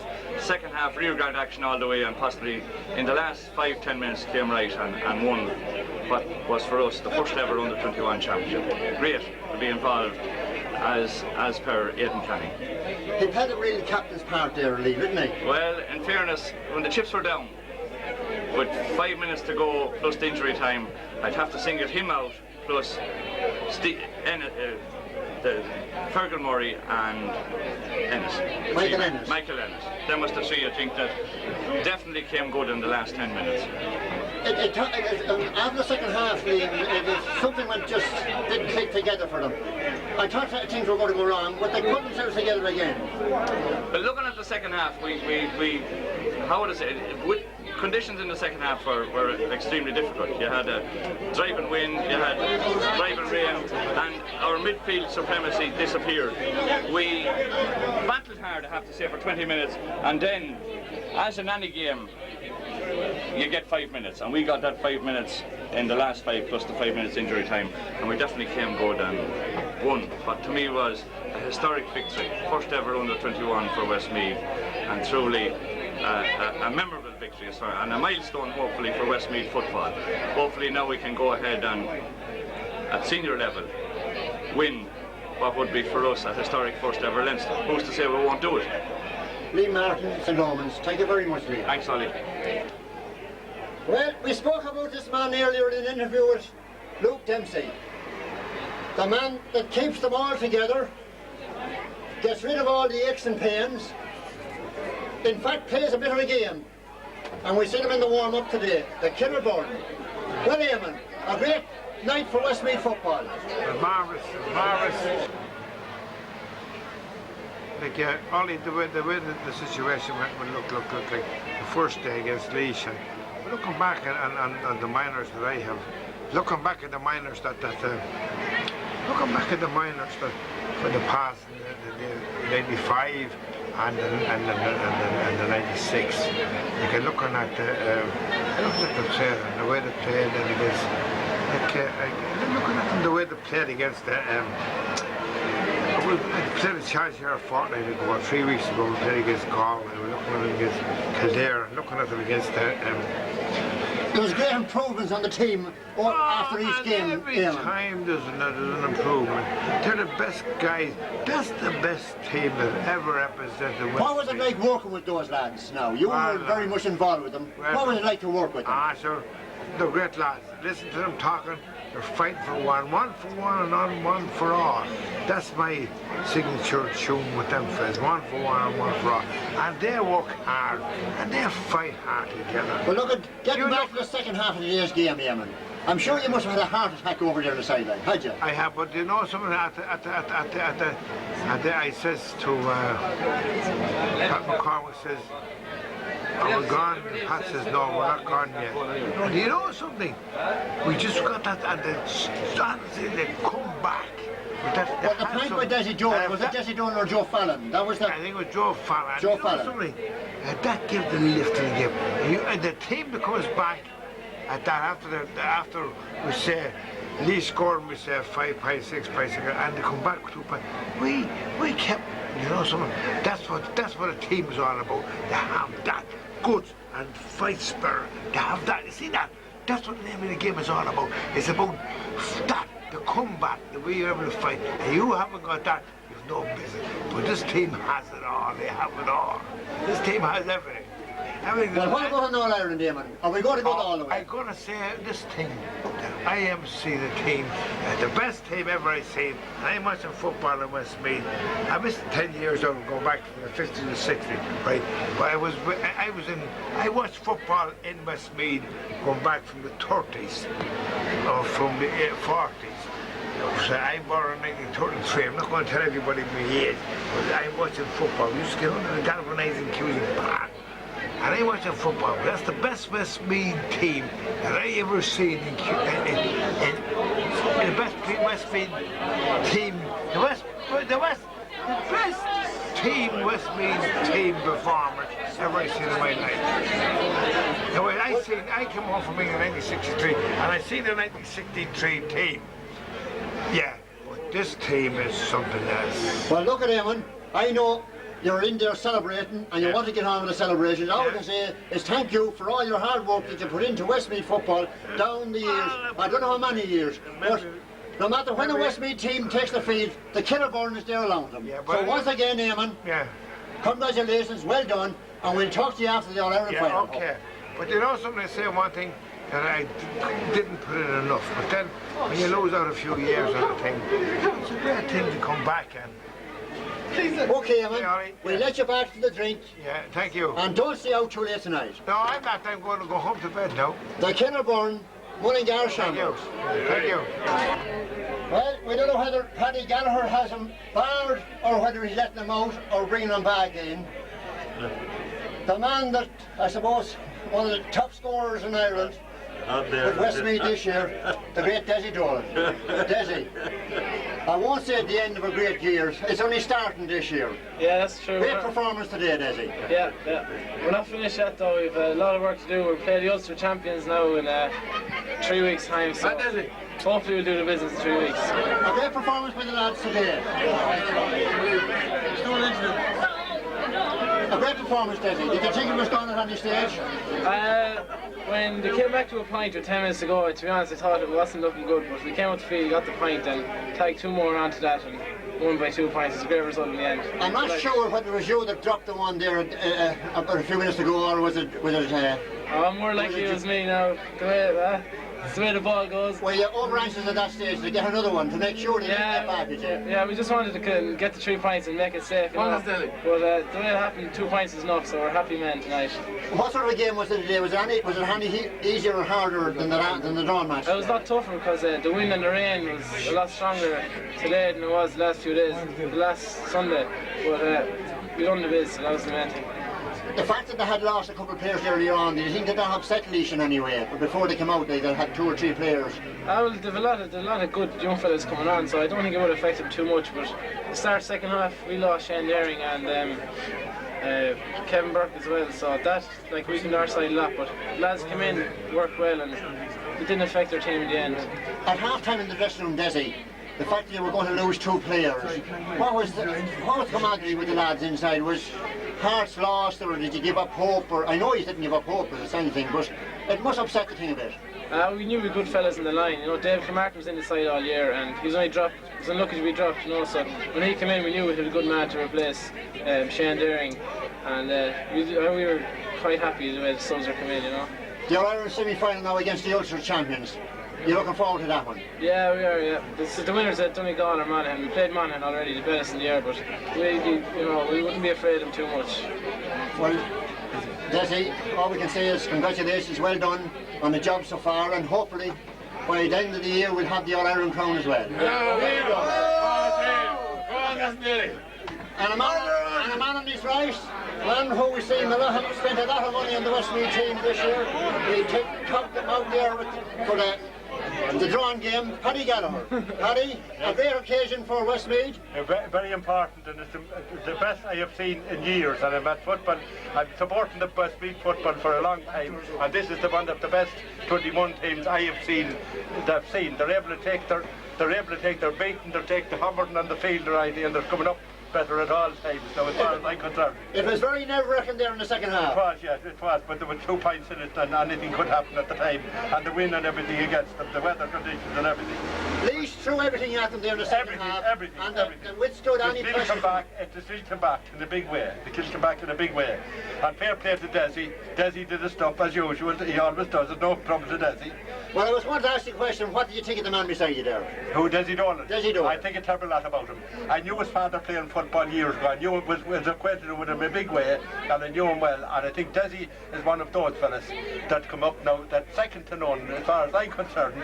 Now, Bernard Finn was good at football. I think Desi Dolan is as good as ever he was at it, and he's as good a forward as ever he was. And that's for sure. He goes for a ball, he has a pair of hands, and he knows what to do when he gets it, and that is for sure. Okay. Well, look, Paddy, we'll leave it at that. Yeah. Thanks very much for your great help during the year. I will be back with them again. No, there's no problem there. Because one of the best supporters in football is Gallagher, and that is it, and that's for sure. Well, I'll tell you, Paddy, you'll be busy getting them out there tonight, that's all I can say. I don't give a damn if they pull down the place, I'll let them do it. I couldn't care less, because they won't do it, because them lads will do no harm to anyone, and that's it. They go to their field and play their game of football. You showed it today, they were hit with everything today, weren't they really now? That's and still, not a word of them, got up and played their game, it's not right, you know. And if it's any other team, the big fellas could be sent off, they didn't go about it, they didn't do it now. And fair play to, we must give it to Luke now. Luke must say a word to them, he must say a little word here and there to them and other, because he has them well under control, hasn't he really now? Well, look, lads, we'll leave it at that. We'll let you get home with the celebrations, and hopefully in a few weeks' time we'll be celebrating another one. I hope so. Paddy Gallagher and Desi Dolan, thank you very much. Okay. Thanks, now, lad. Daddy. Good stuff. Thanks, Ollie.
Taken my bows and my curtain calls.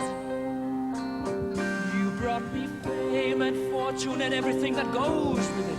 I thank you all, but it's been no bed of roses, no pleasure cruise. I consider it a challenge